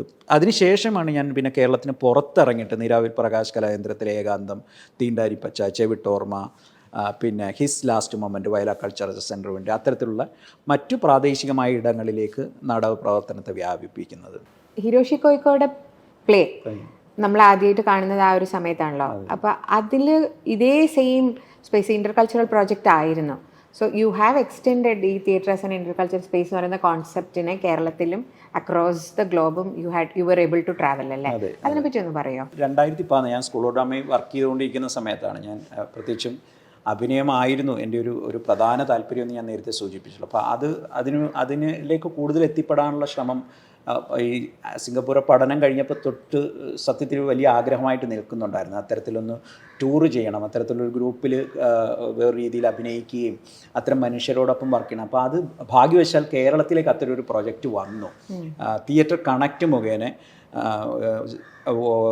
ഒരു ജാപ്പനീസ് ഡയറക്ടർ ഹിരോഷി കൊയ്ക്കെ എന്ന് പറയുന്ന വളരെ എമിനൻ്റ് ആയിട്ടുള്ള ഒരു ഡയറക്ടർ, അദ്ദേഹത്തിൻ്റെ ഒരു പാനേഷ്യൻ കോണ്ടെക്സ്റ്റിൽ മഹാഭാരതം ഇപ്പോൾ പീറ്റർ ബ്രൂക്ക് ചെയ്തതിൽ നിന്നും വിഭിന്നമായിട്ട് ഏഷ്യയിലുള്ള ഈ മഹാഭാരതം പോപ്പുലർ ആയിട്ടുള്ള രാജ്യങ്ങളിലെ ശരീരങ്ങൾ, അഭിനയ ശരീരങ്ങളെ ഉപയോഗിച്ചുകൊണ്ട് പീറ്റർ ബ്രൂക്ക് എന്താ ചെയ്തതെന്ന് നമ്മുടെ പീറ്റർ ബ്രൂക്ക് ഇന്ത്യൻ എപ്പിക്കായിട്ടുള്ള മഹാഭാരതം എടുത്തിട്ട് ലോകത്തിലെ ഏറ്റവും ഈ പറയുന്ന ഒരു 11 മണിക്കൂർ നീണ്ടു നിൽക്കുന്ന മഹാഭാരതം ഇൻ്റർ കൾച്ചറൽ കാസ്റ്റിനെ ഉപയോഗിച്ചിട്ട് ചെയ്തിട്ട് ഭയങ്കര ശ്രദ്ധേയമായിട്ടുണ്ട്. അത് ഒരുപാട് കാലം പിന്നീട് ഈ പറയുന്ന കണക്ക് ചർച്ചാ വിഷയമായിട്ടുള്ള ഒരു മഹത്തരമായിട്ടുള്ള ഒരു പ്രൊഡക്ഷനാണ്. അപ്പം അതിനുശേഷമാണ് ഈ ഹിരോഷി കൊയ്ക്കോ ഹൈലി ഫിസിക്കലായിട്ട് ഒരു ഫിസിക്കൽ അപ്രോച്ച് എന്ന് പറയാം. അതായത് പ്രധാനമായിട്ടും ഡാൻസേഴ്സിനെ, പല ഫോമുകളിലുള്ള ഡാൻസേഴ്സിനെ ഉപയോഗിച്ചിട്ടാണ് ഇയാളിത് കൺസീവ് ചെയ്യുന്നത്. അപ്പോൾ അതിൻ്റെ ഭാഗമായിട്ട് അദ്ദേഹം പല രാജ്യങ്ങളിൽ, ഇത് ഒറ്റയടിക്കല്ല ചെയ്തത്, അദ്ദേഹം 5 ഭാഗങ്ങളായിട്ട് മഹാഭാരതം തിരിച്ചിട്ട് പല കാലഘട്ടങ്ങളിലാണ് ചെയ്തത്. അത് സ്റ്റാർട്ട് ചെയ്തത് 2013 ആദ്യം ഈ പറയുന്ന കണക്ക് തായ്വാനിലും അങ്ങാണ്ട് വെച്ച് സ്റ്റാർട്ട് ചെയ്തു. അതിനുശേഷം ഇതിൻ്റെ മലേഷ്യയിൽ ഇതിൻ്റെ ഒരു വർഷം ചെയ്തു. പിന്നെ ഇന്ത്യയിൽ വന്നിട്ട് ഇതിൻ്റെ ഒരു വർഷം ചെയ്യുന്ന സമയത്ത് കേരളമാണ് അതിൻ്റെ റിഹേഴ്സൽ സ്പേസ് ആയിട്ട് തിരഞ്ഞെടുത്തത്. അപ്പോൾ ഇന്ത്യയിൽ നിന്നുള്ളൊരു 3-4 ആക്ടേഴ്സും കൂടെ അതിനകത്ത് ഉൾപ്പെടുത്താൻ ശ്രമിച്ചു. അങ്ങനെ അതിൽ നടന്ന ഓഡീഷനിലാണ് എനിക്ക് സെലക്ഷൻ കിട്ടുന്നത്. ഞങ്ങൾ ഇന്ത്യയിൽ നിന്ന് 4 പേരുണ്ടായിരുന്നു. മോൻമോഹൻ സിംഗും പിന്നെ ഡെനി, സുമേഷ്, ഞാനടക്കുന്ന 4 പേരാണ് ഞങ്ങളതിനകത്ത് പങ്കെടുത്തത്. അപ്പം ആ നാടകം സ്വാഭാവികമായിട്ടും ചലഞ്ചിങ് ആണ്. കാരണം പല ഭാഷ സംസാരിക്കുന്നവർ, പല കൾച്ചറൽ ബാക്ക്ഗ്രൗണ്ടിൽ വരുന്ന ഇവരുടെ ശരീരത്തെയും ഭാഷയെയും സംസ്കാരത്തെയും എല്ലാം സമന്വയിപ്പിച്ചുകൊണ്ടുള്ള ഒരരങ്ങ് നിർമ്മാണം. അത് ഇദ്ദേഹത്തിൻ്റെ ഡയറക്ടോറിയൽ വിഷൻ്റെ ഏറ്റവും വലിയ പ്രത്യേകത എന്ന് പറഞ്ഞാൽ ഓരോ സെക്കൻഡുമാണ് ഇദ്ദേഹം ഡിസൈൻ ചെയ്യുന്നത്. ഓരോ സെക്കൻഡ് ഇത് കംപ്ലീറ്റ് ഇതിൻ്റെ മ്യൂസിക് ഇദ്ദേഹം നേരത്തെ ഡിസൈൻ ചെയ്യും. അത് റെക്കോർഡ് ചെയ്തിട്ട് വന്നിട്ട് ഇതിൻ്റെ ഓരോ കൊറിയോഗ്രാഫി എങ്ങനെ വേണമെന്നുള്ളത് മിനിറ്റ് ചെയ്ത് ആഡ് ചെയ്താണ് ഇതിനെ കംപ്ലീറ്റ് പൂർത്തീകരിക്കുന്നത്. അപ്പോൾ അതൊക്കെ എന്നെ സംബന്ധിച്ച് പുതുമയാർന്ന ഒരു സംഗതിയാണ്. ഇതിലേറ്റവും നമുക്ക് ഗുണപ്രദമായി മാറിയത് ഇതിൻ്റെ സൗത്ത് ഈസ്റ്റ് ഏഷ്യൻ ടൂറാണ്. മലേഷ്യ, ഇന്തോനേഷ്യ, ഇങ്ങനെ തുടങ്ങി പല തിയേറ്റർ സ്ഥലങ്ങളിൽ, മുംബൈയിലടക്കമുള്ള സ്ഥലങ്ങളിൽ നമുക്ക് ഓരോ തിയേറ്ററും ആ വെന്യൂസിൻ്റെ ഓരോ തിയേറ്റർ സ്പേസുകളിലും പെർഫോം ചെയ്യുമ്പോൾ ഉള്ള വ്യത്യാസം എങ്ങനെയാണ്, ഷോ മാറിക്കൊണ്ടിരിക്കുന്നത്. അത് എന്നെ അതിശയിപ്പിക്കുന്ന മറ്റൊരു ഘടകമായിരുന്നു. കാരണം നമ്മൾ ഏറ്റവും മോശം ഒരു ബ്ലാക്ക് ബോക്സ് സെറ്റപ്പിൽ ഭയങ്കര സ്ട്രെയിൻ ചെയ്ത് അഭിനയിച്ചെടുത്തുനിന്ന് കുറച്ചും കൂടി പറയുന്നത് നല്ല സൗണ്ട് പ്രൂഫൊക്കെ, നല്ല എക്കോസ്റ്റിക്സ് ഒക്കെ ഉള്ള മുംബൈ NCPA പോയി കളിച്ചപ്പോഴത്തേക്ക് ഷോയുടെ നേച്ചർ മാറുകയാണ്. പിന്നെ മലേഷ്യയിൽ DPAC എന്ന് പറയുന്ന ഒരു സ്പേസിൽ കളിച്ചപ്പോഴത്തേക്ക് ടെക്നോളജിക്ക് വെൽ അഡ്വാൻസ്ഡ് ആയിട്ടുള്ള ലൈറ്റിംഗ് ടെക്നോളജിയും സീറ്റിങ്ങും ഒക്കെ ആവുന്ന സമയത്ത് വീണ്ടും ഷോയുടെ ലെവൽ മാറുകയാണ്, ക്വാളിറ്റി മാറുകയാണ്. പിന്നീട് ഇടയിലൊരു കാര്യം ചെയ്യട്ടെ, അപ്പോൾ എങ്ങനെയായിരുന്നു ഇതിൻ്റെ കണ്ടന്റ് വൈസ്? മഹാഭാരതം ആയതുകൊണ്ടും ആളുകൾക്ക് മഹാഭാരതത്തെ പറ്റി ഒരു പെർസ്പെക്റ്റീവ് ഉള്ളതുകൊണ്ടും ഒരു ക്യൂരിയോസിറ്റി കൊണ്ട് ചോദിക്കുക. അദ്ദേഹം ശരിക്കും അതിനെ റീകോണ്ടെക്സ്റ്റലൈസ് ചെയ്യുന്നുണ്ടായിരുന്നു. പ്രത്യേകിച്ച് നമ്മുടെ ഇപ്പോഴത്തെ ഒരു പ്രസന്റ് സിനേരിയയിലുള്ള കുറേ പൊളിറ്റിക്കൽ ഇഷ്യൂസിനെ കണക്ട്, ടെക്സ്റ്റ് അതേപോലെ തന്നെയാണ്, മഹാഭാരതം തന്നെയാണ്, പക്ഷേ അതിനകത്ത് മൈനർ ചേഞ്ചുകൾ വരുത്തി ഈ ക്യാരക്ടേഴ്സിനെ അപ്രോച്ച് ചെയ്യുന്ന രീതികളിലും അതിൻ്റെ കോമ്പോസിഷനിലും അതിൻ്റെ ഇമേജറിയിലും കൊണ്ടുവരുന്ന വ്യത്യാസത്തിലാണ് അദ്ദേഹത്തിൻ്റെ രാഷ്ട്രീയം മുന്നോട്ട് മൾട്ടിപ്പിൾ കൾച്ചർ വരുന്നുണ്ട്. അതെ, മൾട്ടിപ്പിൾ കൾച്ചർ. ആ കൾച്ചറിന് ഇത് അതാത് സ്ഥലങ്ങളിൽ നിന്നുള്ള ഫോമുകൾ അദ്ദേഹം ഫ്യൂസ് ചെയ്യുകയാണ് ചെയ്യുന്നത്. ആ ഫ്യൂസ് ചെയ്യുന്ന സമയത്ത് ഇതിനെ ഡിസ്റ്റോർട്ട് ചെയ്യും. ഇപ്പോൾ ഒരു തായ്വാനീസ് ഡാൻസ് ആണെങ്കിൽ ആ ഡാൻസിനെ ഈ പറയുന്ന ഒരു മലേഷ്യൻ ഡാൻസറേയും ഇന്ത്യൻ ഡാൻസറേയും മൂവ്മെൻറ്റിനെയും കൂടെ കൊണ്ടുവന്നിട്ട് ഇതിനെ റീഡിസൈൻ ചെയ്യിപ്പിക്കും. ഇവരുടെ ശരീരങ്ങളെ ഡീകൺസ്ട്രക്ട് ചെയ്തിട്ട് ഇതിന് പുതിയൊരു ഇമേജറി ഉണ്ടാക്കി വരും അരങ്ങിൽ. അപ്പോൾ അങ്ങനെ അതൊരു രസകരമായ പ്രോസസ്സാണ്. അത് നമ്മളിങ്ങനെ ഇമ്പ്രവൈസ് ചെയ്താണ് ആ സാധനം രൂപപ്പെട്ട് വരുന്നത്. അപ്പം അങ്ങനെ ചെയ്ത് നമ്മളീ പറയുന്ന ഇതിനകത്ത് ബുദ്ധിമുട്ട് എന്ന് പറയുന്നത് ഇത് നമ്മൾ റൂട്ടഡായിട്ടുള്ള കുറേ സാധനങ്ങളുണ്ടാവും. നമ്മളുടെ സ്പെസിഫിക് ആയിട്ടുള്ള കൾച്ചറൽ ബോഡിയുണ്ട്. ഇതിൽ നിന്നും മറ്റൊന്നിലേക്കുള്ള ഒരു ട്രാൻസ്ഫോർമേഷൻ എന്ന് പറയുന്നത് ഭയങ്കര ചലഞ്ചിങ് ആണ്. അത് ചില സമയത്ത് ഫ്രസ്ട്രേറ്റിംഗ് ആണ്. നമുക്ക് ഭയങ്കര ബുദ്ധിമുട്ട് വരും അങ്ങോട്ടും ഇങ്ങോട്ടുമുള്ള കൊടുക്കൽ വാങ്ങലിൽ. അത് പക്ഷേ വേറെ രീതിയിൽ ഇത് കഴിയുമ്പോഴത്തേക്ക് നമ്മൾ ഒരു നല്ല ലേണിംഗ് അതിനകത്ത് നടക്കും എന്നുള്ളതാണ്. പിന്നെ അതിനകത്ത് ഏറ്റവും നന്നായിട്ട് ഞാൻ സൂചിപ്പിച്ചുകൊണ്ടെങ്കിൽ ടൂറിംഗ് ആണ് നമ്മളെ ഒരു ആർട്ടിസ്റ്റ് എന്നുള്ള രീതിയിലോ നാടകവേദിയിലെ ഈ സ്ഥലങ്ങളിലെല്ലാം നടക്കുന്ന സമയം അവിടുത്തെ ലോക്കൽ ആർട്ടിസ്റ്റുകളുമായിട്ട് ഇൻട്രാക്ട് ചെയ്യുമ്പോൾ അവിടെ ചെന്നിട്ട് അവരുമായിട്ടുള്ള വർക്ക്ഷോപ്പുകൾ ഇതിൽ നിന്നെല്ലാം വലിയൊരു ലേണിങ്സ് ആണ്. അപ്പോൾ intercultural context, cross cultural കോണ്ടെക്സ്റ്റിലുള്ള വർക്ക് എന്ന് പറയുന്നത് ഒരു ആർട്ടിസ്റ്റ് എന്നുള്ള രീതിയിൽ എക്സ്പീരിയൻസ് ചെയ്യേണ്ടതാണ്. നമുക്ക് നമ്മളെ വളർത്താൻ പറ്റുന്ന ഏറ്റവും, കാരണം അല്ലെങ്കിൽ നമ്മൾ ഈ പൊട്ടക്കണറ്റി കണക്കെന്നുള്ള പരിപാടിയാണ്. പുറലോകം അറിയാതെ നമ്മൾ കുറേ കാര്യങ്ങൾ ചെയ്തുകൊണ്ടിരിക്കും. മറ്റേത് നമ്മളൊരു റിസ്ക്കാണ്. അതിലേക്ക് എടുത്തിടുന്ന സമയത്താണ് നമ്മളെവിടെയാണ് നിൽക്കുന്നതെന്ന് ശരിക്കും നമുക്ക് തിരിച്ചറിയാൻ പറ്റുന്നത്. നമുക്ക് നമ്മളെ എൻഹാൻസ് ചെയ്യാനും പറ്റുന്ന ഏറ്റവും നല്ല മെത്തേഡ് എന്ന് പറയുന്നത് ഇത്തരം പ്രൊജക്റ്റുകളിലേക്ക് ചെന്ന് വീഴുക എന്നുള്ളതാണ്. ഇതെല്ലാം പറഞ്ഞപ്പോൾ you have actively worked on a space called theatre as an intercultural space. Yes. ഈ പറയുന്ന ഹൈദരാബാദ് ആയിരുന്നെങ്കിലും സിംഗപ്പൂർ ആയിരുന്നെങ്കിലും after coming back here also ഒരു മൾട്ടി കൾച്ചറൽ സ്പേസിൽ നിന്നുകൊണ്ടാണ് തിയേറ്ററിനെ കണ്ടത്. ആൻഡ് തിയേറ്റർ എപ്പോഴും നമ്മൾ തിയേറ്റർ ഇപ്പം മരിക്കും നാളെ മരിക്കും എന്ന് പറഞ്ഞുകൊണ്ടിരിക്കുന്ന സമയത്ത് എപ്പോഴും ഇങ്ങനെ ഈ പറയുന്ന രീതിയിൽ ഇവോൾവ് ചെയ്തുകൊണ്ടേ ഇരിക്കുകയാണ്. So how do you look at it? ഇപ്പോൾ AI വന്നു, ഇപ്പം സ്മാർട്ട് എറ വന്നു, അങ്ങനെ മൂവ് ചെയ്തുകൊണ്ടിരിക്കുകയാണല്ലോ. നമ്മളിപ്പോൾ ഈ സംസാരിച്ചുകൊണ്ടിരിക്കുന്ന സമയത്ത് തിയേറ്റർ മാറിക്കൊണ്ടിരിക്കുകയാണ്. തിയേറ്റർ ലോകത്ത് എനിക്ക് തോന്നുന്നു മറ്റേത് ഫോം മാറുന്നതിനേക്കാളുപരി ഏറ്റവും പെട്ടെന്ന് ലോകത്ത് മാറിക്കൊണ്ടിരിക്കുന്ന ഒരു ഫോം എന്ന് പറയുന്നത് തിയേറ്ററാണ്. കാരണം അത്രയധികം ഫ്ലെക്സിബിളാണത്. നമുക്കറിയാം ഇപ്പോൾ കഥകളിയിലൊരു മുദ്ര അല്ലെങ്കിൽ ഒരു കിരീടത്തിലൊരു ചെറിയ ചേഞ്ചസ് ഒക്കെ വരണമെങ്കിൽ ചിലപ്പോൾ 10-15 വർഷം എടുക്കും. നമ്മുടെ ക്ലാസിക്കലും ഫോക്ക് ആർട്ടിലും ഒക്കെ തന്നെ എന്ന് പറഞ്ഞാൽ മാറ്റത്തിനെടുക്കുന്ന ഒരു കാലയളവ് ഭയങ്കര. പക്ഷേ നമ്മൾ തിയേറ്ററിൻ്റെ ഏറ്റവും വലിയ ശക്തിയും ദൗർബല്യവും എന്ന് പറയാവുന്ന സംഗതി എന്ന് പറഞ്ഞാൽ ഇതാണ്. കാരണം ഇത് ഈ നിമിഷവും മാറിക്കൊണ്ടിരിക്കുക. ടെക്നോളജി നമുക്ക് ഇമാജിൻ ചെയ്യാൻ പറ്റില്ല. ഇപ്പോൾ ഏറ്റവും പുതിയ തിയേറ്ററിൻ്റെ രീതി എന്ന് പറയുന്നത് ഇമേഴ്സീവ് തിയേറ്ററിൻ്റെ വലിയ സാധ്യത. അതായത് പ്രേക്ഷകനും ഈ പറയുന്ന പെർഫോമറും ലയിച്ചൊന്നാവുന്ന രീതിയിലേക്കുള്ള ഒട്ടനവധി എക്സ്പെരിമെൻറ്റ്സ് ലോകത്തിൽ നടന്നുകൊണ്ട്. ഇപ്പോൾ റെമിനി തിയേറ്റർ പ്രോട്ടോക്കോൾ ജർമ്മനിയിലെ ഒരു കട്ടിംഗ് എഡ്ജ് തിയേറ്റർ കമ്പനിയാണ്. അവരാണ് എനിക്കൊന്ന് ഏറ്റവും റെവല്യൂഷണറി ആയിട്ട് തിയേറ്ററിനെ മാറ്റിക്കൊണ്ടിരിക്കുന്നത്. അവരുടെ സൊസൈറ്റി അണ്ടർ കൺസ്ട്രക്ഷൻ, അതിനങ്ങനെ സിറ്റുവേഷൻ റൂം തുടങ്ങിയ അത്തരത്തിലുള്ള കുറേ ഡൂസ് ആൻഡ് ഡോൺസ് എന്നൊക്കെ പറയുന്ന കുറേ പ്രൊഡക്ഷൻസ് ഉണ്ട്. അവിടെ ശരിക്കും ചിലതിലൊന്നും ഈ പറയുന്ന കണക്ക് പെർഫോമർ തന്നെ ഇല്ല, വരുന്ന പ്രേക്ഷകർ മുഴുവൻ പെർഫോമേഴ്സായി മാറുന്ന നാടകങ്ങളുണ്ട്. 100% സിറ്റിയിലൊക്കെ എന്ന് പറഞ്ഞാൽ ഒരു സിറ്റിയിൽ പോയിട്ട് അവിടെയുള്ള 100 പേരെ വെച്ചിട്ടാണ് നാടകം ചെയ്യുന്നത്. അതിൽ ആദ്യത്തെ ആളിനെ മാത്രമേ ആ നാടക സംഘം സെലക്ട് ചെയ്യുന്നു. ബാക്കിയെല്ലാം ആ വന്ന ആളിൽ നിന്ന് കണക്ട് ചെയ്ത് ആ 100 പേരിലേക്ക് പോകുന്നത്. ഇപ്പോൾ സിറ്റുവേഷൻ റൂം എന്ന് പറയുന്ന നാടകമായാൽ പോലും അതിന് ഒരു 20 റൂമുകളിലായിട്ടാണ് നടക്കുന്നത്. അതിലേക്ക് വന്നു കയറുന്ന 20ഓളം ആളുകളാണ് അതിൻ്റെ ഈ പറയുന്ന കണക്ക് ഭാഗമായി മാറുന്നത്. അപ്പോൾ അത്തരത്തിലുള്ള ഇമേഴ്സീവ് തിയേറ്ററിൻ്റെ ഭയങ്കര എക്സൈറ്റിംഗ് ആയിട്ടുള്ള സംഗതികൾ. പിന്നെ ഈ പറഞ്ഞ AI ജനറേറ്റഡ് ആയിട്ടുള്ള, അത് ഒരേ സമയം ഭീതിപ്പെടുത്തുന്നതുമാണ്. പക്ഷേ ഒരു കാര്യം നമുക്ക് ഉറപ്പിച്ച് പറയാൻ പറ്റും, മറ്റേത് ഫോമുകളും ഈ ടെക്നോളജിയുടെ ഡെവലപ്മെൻറ്റ് പേടിക്കേണ്ടിയിരിക്കുന്നു. പ്രത്യേകിച്ച് സിനിമയ്ക്ക് നന്നായി പേടിക്കേണ്ടിയിരിക്കുന്നു. അഭിനേതാക്കളെയൊക്കെ മാറ്റി നിർത്തിക്കൊണ്ട് ഈ AI കയറി വരാം. പക്ഷേ തിയേറ്ററിൽ ഇത് പകരം വെക്കാൻ പറ്റില്ല. പെർഫോമർക്ക് ഒരിക്കലും ഈ നേരനുഭവത്തിന് പകരം വെക്കാനായിട്ട് എന്തായാലും ഒരു സംഗതികളെയും റീപ്ലേസ് ചെയ്യാൻ പറ്റില്ല. അവിടെ എന്തായാലും ഈ ഹ്യൂമൻ ക്രിയേറ്റിവിറ്റിക്കും ഹ്യൂമൻ ബോഡിക്കും എല്ലാ കാലത്തും വലിയ സാധ്യതയാണ്. അതുകൊണ്ട് തിയേറ്റർ ഒരിക്കലും മരിക്കാൻ പോകുന്നില്ല. ഒരിക്കലും ഏറ്റവും എല്ലാ കാലത്തും വീണ്ടും ഉയർത്തെഴുന്നേറ്റ് വരാൻ സാധ്യതയുള്ള സംഗതി തിയേറ്റർ. ഇവോൾവ് ചെയ്തുകൊണ്ടേയിരിക്കും. അതുകൊണ്ട് അതിനുള്ള നമ്മൾ കേരളത്തിൽ എനിക്ക് തോന്നുന്നു എത്രയും പെട്ടെന്ന് തന്നെ നന്നായിട്ട് നാടകങ്ങൾ ചെയ്യപ്പെടാനുള്ള ഇടങ്ങൾ ഉണ്ടാക്കുക എന്നുള്ളത്, നല്ല തിയേറ്റർ സ്പേസുകൾ നിർമ്മിക്കുക എന്നുള്ളത് എല്ലാ ജില്ലകളിലും. ഞാനൊക്കെ എപ്പോഴും ആവർത്തിച്ച് പറഞ്ഞുകൊണ്ടിരിക്കുന്ന കാര്യമാണ്.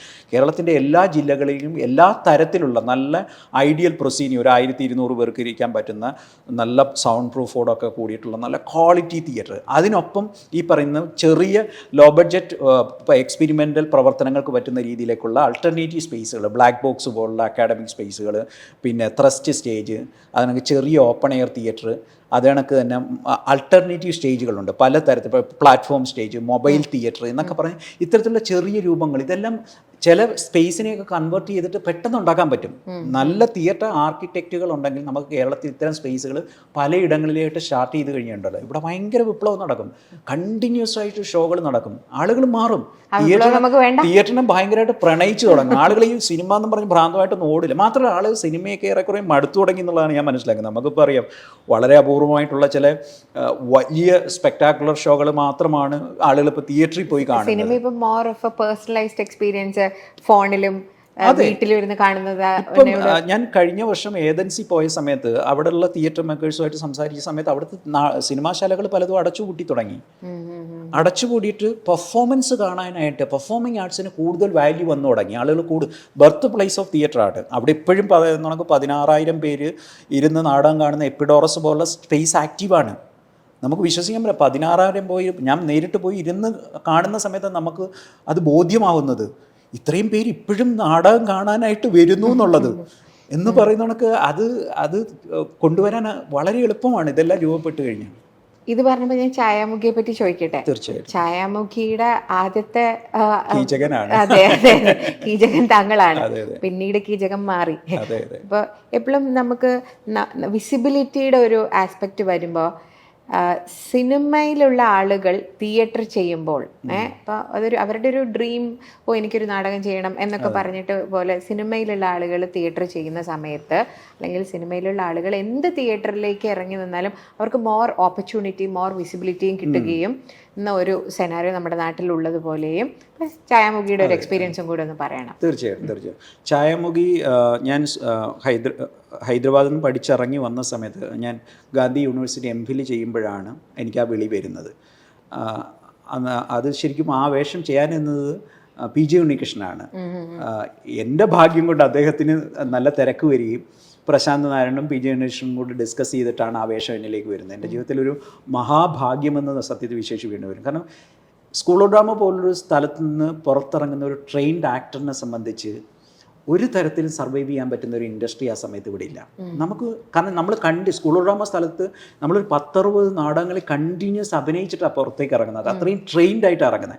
അപ്പോൾ അത്തരത്തിലുള്ള ട്രെയിൻഡ് ആയിട്ടുള്ള നമ്മളെ അക്കോമഡേറ്റ് ചെയ്യാൻ പറ്റുന്ന ഒരു നാടകവേദി എന്ന് പറഞ്ഞാൽ വളരെ വിരളമാണ്. ഈ നടക്കുന്ന അമച്ചർ നാടക കോമ്പറ്റീഷനുകളോ ഒറ്റപ്പെട്ട ചില നാടക സംഘങ്ങൾ, ഇപ്പോൾ അഭിനയ അല്ലെങ്കിൽ ലോകധർമ്മി എന്നൊക്കെ പറയുന്ന പോലുള്ള അന്നത്തെ നാടക സംഘങ്ങളിലുള്ള പ്രവർത്തനങ്ങളല്ലാതെ നമുക്ക് ഇറങ്ങുന്ന ആളുകൾക്ക് ഒരു പ്ലാറ്റ്ഫോം ഇല്ല. അപ്പോൾ എന്നെ സംബന്ധിച്ച് കിട്ടിയൊരു വലിയ ഓപ്പർച്യൂണിറ്റി ആയിരുന്നു അത് മാത്രമല്ല ആ സ്ക്രിപ്റ്റ് എന്ന് പറയുന്ന ഒരുപക്ഷെ മലയാള നാടകത്തിൽ ഉണ്ടായിട്ടുള്ള എണ്ണം പറഞ്ഞ ഒരു 10-12 ബെസ്റ്റ് സ്ക്രിപ്റ്റ് എടുത്തു കഴിഞ്ഞാൽ അതിലൊന്നായിട്ട് ഛായാമുഖിയെ വിശേഷിപ്പിക്കാം. അത്രയും ഒറിജിനൽ ടെക്സ്റ്റാണ്. ഒരു എന്താ പറയുന്നത്, അത്രയും ഭാഷാപരമായിട്ട് അത്രയും ഒത്തിണക്കമുള്ള വെൽ മെയ്ഡ് ഒരു സുഘടിത നാടകം എന്ന് പറയുന്നത്. ഇപ്പോൾ ശ്രീകണ്ഠൻ നായരുടെ ഏറ്റവും മികച്ച നാടകങ്ങളായിട്ടൊക്കെ നമ്മൾ അടയാളപ്പെടുത്തുന്ന മലയാളത്തെ നാടകങ്ങളാണ് സാകേതം, കാഞ്ചന സീത പോലുള്ള ആ ശ്രേണിയിൽ എടുത്തു വെക്കാൻ പറ്റുന്ന മനോഹരം. അപ്പോൾ അത് തന്നെ ഒരു ആക്ടറിനെ സംബന്ധിച്ച് ഏറ്റവും ഭാഗ്യം. പിന്നെ പ്രശാന്ത് നാരായണൻ എന്ന് പറയുന്ന ഒരു പ്രതിഭാശാലിയായിട്ടുള്ള സംവിധായകൻ. ഈ മനുഷ്യനിൽ ഈ നാടകം അടിമുടി ഉണ്ടായിരുന്നു. എന്താ പറയുക, A-Z ഈ മനുഷ്യരിലുണ്ട്. പിന്നെ നമ്മളെ സംബന്ധിച്ച് ആ കഥാപാത്രത്തിലേക്ക് പരകായ പ്രവാസനം നടത്തുക എന്ന് പറഞ്ഞാൽ ഭയങ്കര എളുപ്പമുള്ള പരിപാടിയാണ്. എത്ര മനോഹരമായ കഥാപാത്രം, എന്താ കവിത തുളുമ്പുന്ന കഥാപാത്രം എന്നൊക്കെ പറയുന്നത്. അത്രയും മനോഹരമായിട്ടാണ് ആ കഥാപാത്രത്തെ അതിനകത്ത് അദ്ദേഹത്തിൻ്റെ ആത്മാംശമുള്ള കഥാപാത്രം കൊണ്ടാണ്. അദ്ദേഹമാണത് കീചകൻ എന്ന് പറയുന്നത്. അതുകൊണ്ടാണ് അത്രയും ഒരു പൂർത്തീകരണം ഒരു കൃതിക്ക് വരുന്നത്. അപ്പോൾ ആ രീതിയിൽ വെച്ച ഒരു പ്രാദേശിക സംഘടനയിൽ ഞങ്ങളതിന് എന്താ പറയുന്നത് മനോഹരമായിട്ടുള്ളൊരു രംഗഭാഷ രൂപീകരിച്ചു. അദ്ദേഹത്തിൻ്റെ സെറ്റ് എന്നൊക്കെ പറയുന്നതുണ്ടല്ലോ, കേരളത്തിൽ ശരിക്കും പറഞ്ഞാൽ നാടകരംഗത്ത് ഗവേഷണം നടത്തുന്നവരടുത്ത് പഠിക്കേണ്ടതാണ്. പലപ്പോഴും പല നാടകങ്ങളും നമ്മളിപ്പം നടന്ന പല സെലിബ്രേറ്റ് ചെയ്യുന്ന നാടകക്കാരൊക്കെ എന്ന് പറഞ്ഞാൽ പലതും പുറത്തൊക്കെ പോയി പഠിച്ചിട്ട് വന്ന് കോപ്പി ചെയ്യുന്ന നാടകങ്ങളാണ്.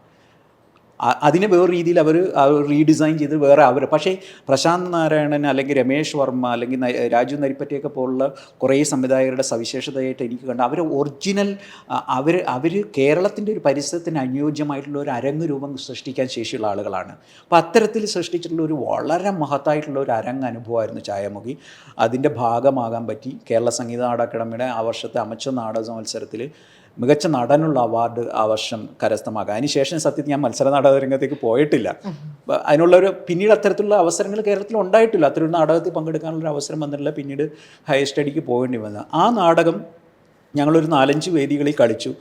അതിനുശേഷം ഈ നാടകം കണ്ടിഷ്ടപ്പെട്ടിട്ട് മുകേഷ് മുൻകൈ എടുത്തിട്ട് ഈ നാടകം മോഹൻലാലിനും മുകേഷിനും ഇവിടെ കളിക്കാനായിട്ട് അവരത് വാങ്ങുകയാണ് ചെയ്തത്. അതിൻ്റെ കോപ്പിറൈറ്റ് വാങ്ങി അവരത് കേരളത്തിൽ അത് വീണ്ടും വലിയ സ്കെയിലിൽ നമ്മൾ ഈ പറയുന്ന ഒരു ലോ ബഡ്ജറ്റ് ചെയ്ത സാധനത്തെ അവർ കുറച്ചും കൂടെ സ്പെക്ടാക്കുലറായിട്ട് കുറച്ചും കൂടെ കാശൊക്കെ ഇൻവെസ്റ്റ് ചെയ്ത് വലിയ രീതിയിൽ അത് ചെയ്തു. അത് തിയേറ്ററിന് ഭയങ്കര ഗുണം ചെയ്തു. കാരണം തിയേറ്റർ കുറച്ചും കൂടെ ജനങ്ങൾക്ക് ഒരു അക്സെപ്റ്റൻസ് കൊടുക്കേണ്ട. കാരണം അറിയാമല്ലോ, നേരത്തെ പറഞ്ഞ കണക്ക് സെലിബ്രിറ്റീസ് ചെയ്യുന്നു, മോഹൻലാലും മുകേഷും ചെയ്യുന്നു എന്ന് പറയുന്ന സമയത്ത് നമ്മളൊന്നും ചെയ്തത് ഒരു ചെറിയ തിയേറ്റർ കമ്മ്യൂണിറ്റി മാത്രമേ അറിഞ്ഞിട്ടുള്ളൂ, കേരളത്തിലെ വളരെ പരിമിതമായിട്ടുള്ളൊരു കമ്മ്യൂണിറ്റി. പക്ഷേ ഇവർ ചെയ്തതോടുകൂടി അതിന് ഭയങ്കരമായിട്ടുള്ളൊരു പോപ്പുലാരിറ്റി കൈവരുകയും കുറേയേറെ ആളുകൾക്ക് അതിലൂടെ തൊഴിൽ ലഭിക്കുകയും ചെയ്തിട്ടുണ്ട്. അപ്പോൾ അത് തിയേറ്ററിന് അതിനൊന്ന് മൊത്തം കേരള തിയേറ്ററിൽ നിന്ന് അപ്ലിഫ്റ്റ് ചെയ്യാനായിട്ട് സത്യത്തിൽ ആ സംരംഭം ഉതകി എന്നുള്ളതാണ്. പക്ഷേ അതിന് വേറെ രീതി പിന്നീട് വലിയൊരു കണ്ടിന്യൂറ്റി സൃഷ്ടിക്കാൻ കഴിഞ്ഞിട്ടില്ല. അത് ഒരു ബാംഗ്ലൂർ ഒരു ആക്സിഡൻറ്റോട് കൂടിയിട്ട് ആ ഷോ വൈൻഡ് അപ്പ് ചെയ്യുകയാണ് ചെയ്തത്. അത് കാരണം അത് പിന്നീട് അങ്ങോട്ട് അത്തരത്തിലുള്ള മൂവ്മെൻറ്റുകൾ അധികം കണ്ടിന്യൂ ചെയ്തതായിട്ട് നമുക്ക് കാണാൻ പറ്റിയിട്ടില്ല. ഞാൻ ചോദിച്ച ആദ്യത്തെ സെഗ്മെന്റ് എൻ്റെ ചോദ്യത്തിൽ സിനിമയിലുള്ള ആളുകൾ നാടകം ചെയ്യുമ്പോൾ കൂടുതൽ വിസിബിലിറ്റി വരുന്ന ഒരു സ്പേസ് നമുക്കുണ്ട്. ഉണ്ട്. അത് സത്യത്തിൽ എന്നെ സംബന്ധിച്ച് ഭയങ്കര ദയനീയമായിട്ടാണ് തോന്നുന്നത്. കാരണം അത് നമ്മളുടെ ഒരു എന്താ പറയുന്നത്, നാടകവേദിയെക്കുറിച്ചിട്ടുള്ള ഒരു ശരിയായ ഒരു മനസ്സിലാക്കൽ ഒരു കാലഘട്ടത്തിൽ ഇത്രയും നമ്മുടെ ഇവിടുത്തെ ജനപ്രതിനിധികളായി മാറിയ ആളുകൾ, നമ്മുടെ ഇവിടുത്തെ സാധാരണക്കാരായ മനുഷ്യർ, ഇവരെല്ലാം നാടകത്തിന് വലിയ പ്രാധാന്യം കൊടുത്തിരുന്ന ഒരു കാലഘട്ടം ഉണ്ടായിരുന്നു. അതിനുശേഷം പിന്നീട് സിനിമ ഒരു ജനകീയ മാധ്യമമായി വന്നു കഴിഞ്ഞപ്പോഴത്തേക്ക് കംപ്ലീറ്റ് ഈ നാടകത്തെ വിസ്മരിക്കുന്ന ഒരു അവസ്ഥയുണ്ടായി. ഇപ്പം അത് നോക്കിക്കഴിഞ്ഞാൽ നമുക്ക് നമ്മുടെ പ്രൊഫഷണൽ നാടകം തന്നെ അല്ലെങ്കിൽ കൊമേഴ്സ്യൽ നാടകം എന്ന് പറയുന്ന പ്രൊഫഷണൽ നാടകം എന്നാണ് ഇവിടെ പേരിട്ട് വിളിക്കുന്നത്. അതിനകത്ത് ആശയപരമായിട്ട് എനിക്ക് ഭയങ്കര കൺഫ്യൂഷനുണ്ട്. അത് പ്രൊഫഷണൽ നാടകം എന്ന് ഞാൻ ഒരിക്കലും വിശ്വസിക്കുന്നില്ല. അത് കൊമേഴ്സ്യൽ നാടകം എന്ന് തന്നെ പറയേണ്ടിയിരിക്കും. നമ്മൾ അത്തരത്തിലുള്ള കച്ചവട നാടക സംഘങ്ങൾ വലിയ വിപ്ലവം ഇവിടെ ഉണ്ടാക്കിയാണ്. ഒരു കാലഘട്ടത്തിൽ അതായിരുന്നു നമ്മുടെ നാടകവേദി, ജനകീയ നാടകവേദി എന്ന് പറയുന്നത് നമ്മുടെ അതായിരുന്നു. അതിന് വലിയ വളക്കൂറുള്ള ഒരു മണ്ണുമായിരുന്നു നമ്മുടെ. ഇപ്പോൾ അതൊരു ഡൈയിങ് ആർട്ടായി മാറിയിട്ടുണ്ട്. ഇപ്പം നമ്മൾ അത്തരം നാടകങ്ങൾ നടക്കുന്ന സ്ഥലങ്ങളിൽ ചെന്ന് കഴിഞ്ഞാൽ 60+ ആയിട്ടുള്ള ആളുകളാണ് ആ നാടകങ്ങൾ കാണാനായിട്ടിരിക്കുന്നത്. വളരെ വിരളമായിട്ടൊരു 5% ഒക്കെയാണ് യങ്സ്റ്റേഴ്സിന് പ്രാതിനിധ്യം ഉള്ളത്. അപ്പോൾ അതുകൊണ്ട് തന്നെ നമുക്കറിയാം അതിന് ഏറെക്കുറെ അധികകാലം അത് മുന്നോട്ട് പോകാനുള്ളൊരു സാധ്യതയില്ല. അപ്പം അതുകൊണ്ട് തന്നെ നമ്മൾ ഈ പറയുന്ന ഇപ്പോൾ സെലിബ്രിറ്റീസ് ആരെങ്കിലും സിനിമയിലുള്ളവർ നാടകം ചെയ്യുന്നു എന്ന് പറയുന്ന സമയത്ത് അതിനൊരു അമിത പ്രാധാന്യം, അത് മീഡിയാസിനും അത്രയൊരു ഭയങ്കര അപകടം ഇവിടെ കേരളത്തിലുണ്ട്. അവരാണിത് ഏറ്റവും കൂടുതൽ കുഴപ്പമുണ്ടാക്കുന്നത്. കാരണം എത്ര വളരെ യുണീക്കായിട്ടുള്ള ഗംഭീര പ്രൊഡക്ഷൻസ് നല്ല തിയേറ്റർ മേക്കേഴ്സ് ഇവിടെ ഉണ്ടാക്കിയാൽ പോലും അതിന് വേണ്ട രീതിയിലുള്ള ഒരു പരിഗണന ഇവിടുത്തെ മാധ്യമ പ്രവർത്തകർ കൊടുക്കാറില്ല. ഞാനൊക്കെ പലപ്പോഴും അത് അനുഭവിച്ചിട്ടുണ്ട്. പിന്നീടൊക്കെ ഞാൻ ആ അറിയിപ്പിക്കുന്നത് തന്നെ വിട്ടു. ഈ പറയുന്നത് മീഡിയക്കാർ വരികയോ ചെയ്യുന്നുണ്ട്. അത്തരത്തിൽ എന്താണ്, പക്ഷേ ഇത് സെലിബ്രിറ്റീസ് ഉണ്ടെങ്കിൽ പെട്ടെന്ന് അതിന് വേറെ രീതിയിലുള്ള ഒരു വലിയ പരിഗണന കൊടുക്കുകയും വിസിബിലിറ്റി കൊടുക്കുകയും അത് കൊണ്ടാടപ്പെടുകയും ഇതാണ് നാടകം എന്നുള്ള രീതിയിലേക്കുള്ള സാധനം കൊണ്ടുവരുന്ന ഒരു അപകടകരമായ പ്രവണതയുണ്ട്. എനിക്കറിയില്ല അത് എങ്ങനെയാണ് സ്വാഭാവികമായിട്ട് മാറുമായിരിക്കും. ഇപ്പം കുറച്ചും കൂടെ സിനിമയുടെ ഒരു നേച്ചറിൽ ഇത്തരം സ്റ്റാർ സിസ്റ്റമൊക്കെ മാറി വരുന്നതുകൊണ്ട് തന്നെ പിന്നെ മാത്രമല്ല ആക്ടേഴ്സ് എന്ന് പറയുന്നതും ഇപ്പം കുറേയും കൂടെ എല്ലാവർക്കും സ്പേസ് കിട്ടുന്ന ഒരു ഇടമായിട്ട് സിനിമ കുറേയും കൂടെ മാറി വരുന്നതുകൊണ്ട് അതൊരു പക്ഷേ തിയേറ്ററിന് ഭയങ്കര ഗുണപ്രദമായിട്ട് വരാൻ സാധ്യതയുണ്ട്. ഈ സ്റ്റാറിൻ്റെ ഒരു ഭയങ്കര സിസ്റ്റത്തിൻ്റെ ഒരു പൊളിഞ്ഞടുക്കൽ എന്ന് പറയുന്നത് ചിലപ്പം മൊത്തത്തിൽ ഇപ്പം കുറച്ചും കൂടെ വ്യാപകമായിട്ട് എല്ലാവർക്കും നാടകം ചെയ്യുന്നവർക്കും ഒരു പ്രാധാന്യം കൊടുക്കേണ്ടത് ഒരിടമാണെന്നുള്ളൊരു തോന്നലിലേക്ക് ചിലപ്പം താമസിയാതെ ജനങ്ങൾ നന്നായിട്ട് സിനിമയിലേക്ക് വന്നു തുടങ്ങി. ഇപ്പം ആ സിനിമയെന്നും ആ രീതിയിലേക്ക് നാടകത്തിൻ്റെ പല ശ്രേണിയിലേക്കും വരാൻ ആഗ്രഹിക്കുന്ന ഒരു വളം. അപ്പോൾ ആ കൊടുക്കൽ വാങ്ങൽ കുറച്ചും കൂടെ ദൃഢമാവുന്നതോടുകൂടിയിട്ട് ഈ ഹൈറാർക്കി ഭയങ്കരമായിട്ട് ഇല്ലാതായി തുടങ്ങും. അത് എനിക്ക് ഇച്ചിരി കൂടെ സമയം കഴിയുമ്പോഴത്തേക്ക് അത് ബെറ്റർ സ്പേസിലേക്ക് പോകും. അതെ, നേരത്തെ ഞാൻ പറഞ്ഞത് നല്ല കണ്ടിന്യൂസ് ആയിട്ട് നാടകം കളിക്കാൻ പറ്റുന്ന പ്രൊഫഷണൽ സംവിധാനം ഉണ്ടായി കഴിഞ്ഞാൽ തന്നെ ഈ പ്രശ്നം അവസാനിച്ചു. അപ്പോൾ ആളുകൾ, എൻ്റെ അഭിപ്രായം ആളുകൾ ടിക്കറ്റ് എടുത്ത് നാടകം കാണണം. കേരളത്തിൽ ടിക്കറ്റ് എടുത്ത് തന്നെ നാടകം കാണണം. ആ കൾച്ചർ ഡെവലപ്പ് ചെയ്യണം. അത്തരം നാടകങ്ങൾ മാത്രം ഉണ്ടാവണമെന്നല്ല പറയുന്നത്. അത്തരം ഒരു എൻ്റർടൈൻമെൻറ്റ് ഇൻഡസ്ട്രി ഭയങ്കര പ്രധാനമാണെന്നുള്ളതാണ്. അതോടൊപ്പം തന്നെ നമ്മുടെ പൊളിറ്റിക്കൽ തിയേറ്ററും മറ്റ് റെവല്യൂഷണറി ആയിട്ടുള്ള അത് സ്വാഭാവികമായിട്ട് നാടകത്തിൽ ഉണ്ടായിക്കൊണ്ടേയിരിക്കും. അതിന് ആർക്കും കെടുത്താനോ ഇല്ലായ്മ ചെയ്യാനോ ഒന്നുമില്ല. അത്തരത്തിലുള്ള സ്പാർക്കുള്ള ആർട്ടിസ്റ്റുകളുടെ വർക്കുകൾ കേരളത്തിൽ അങ്ങോളം ഇങ്ങോളം എല്ലാ കാലത്തും കാര്യങ്ങളെ ചോദ്യം ചെയ്യാനായിട്ട് നാടകവേദിയിൽ രൂപം കൊണ്ടുകൊണ്ടേയിരിക്കും. അതിനുള്ള മനുഷ്യരിവിടെ ഉണ്ട്. അവർക്ക് ഏറ്റവും കൂടുതൽ ഡിപ്പെൻഡ് ചെയ്യാൻ പറ്റുന്ന ഒരു മാധ്യമം എന്ന് പറയുന്നത് നാടകം തന്നെയായിരിക്കും. നാടകത്തിനോളം ശക്തമായിട്ട് രാഷ്ട്രീയം സംസാരിക്കാനായിട്ട് ജനങ്ങൾക്ക് വേണ്ടി സംസാരിക്കാനായിട്ട് വേറൊരു മാധ്യമത്തിനും കഴിയില്ല. അതിന് നമ്മൾ എത്ര തലകുത്തി നിന്നാലും നടക്കില്ല എന്നുള്ള കാര്യത്തിൽ യാതൊരു സംശയമില്ല.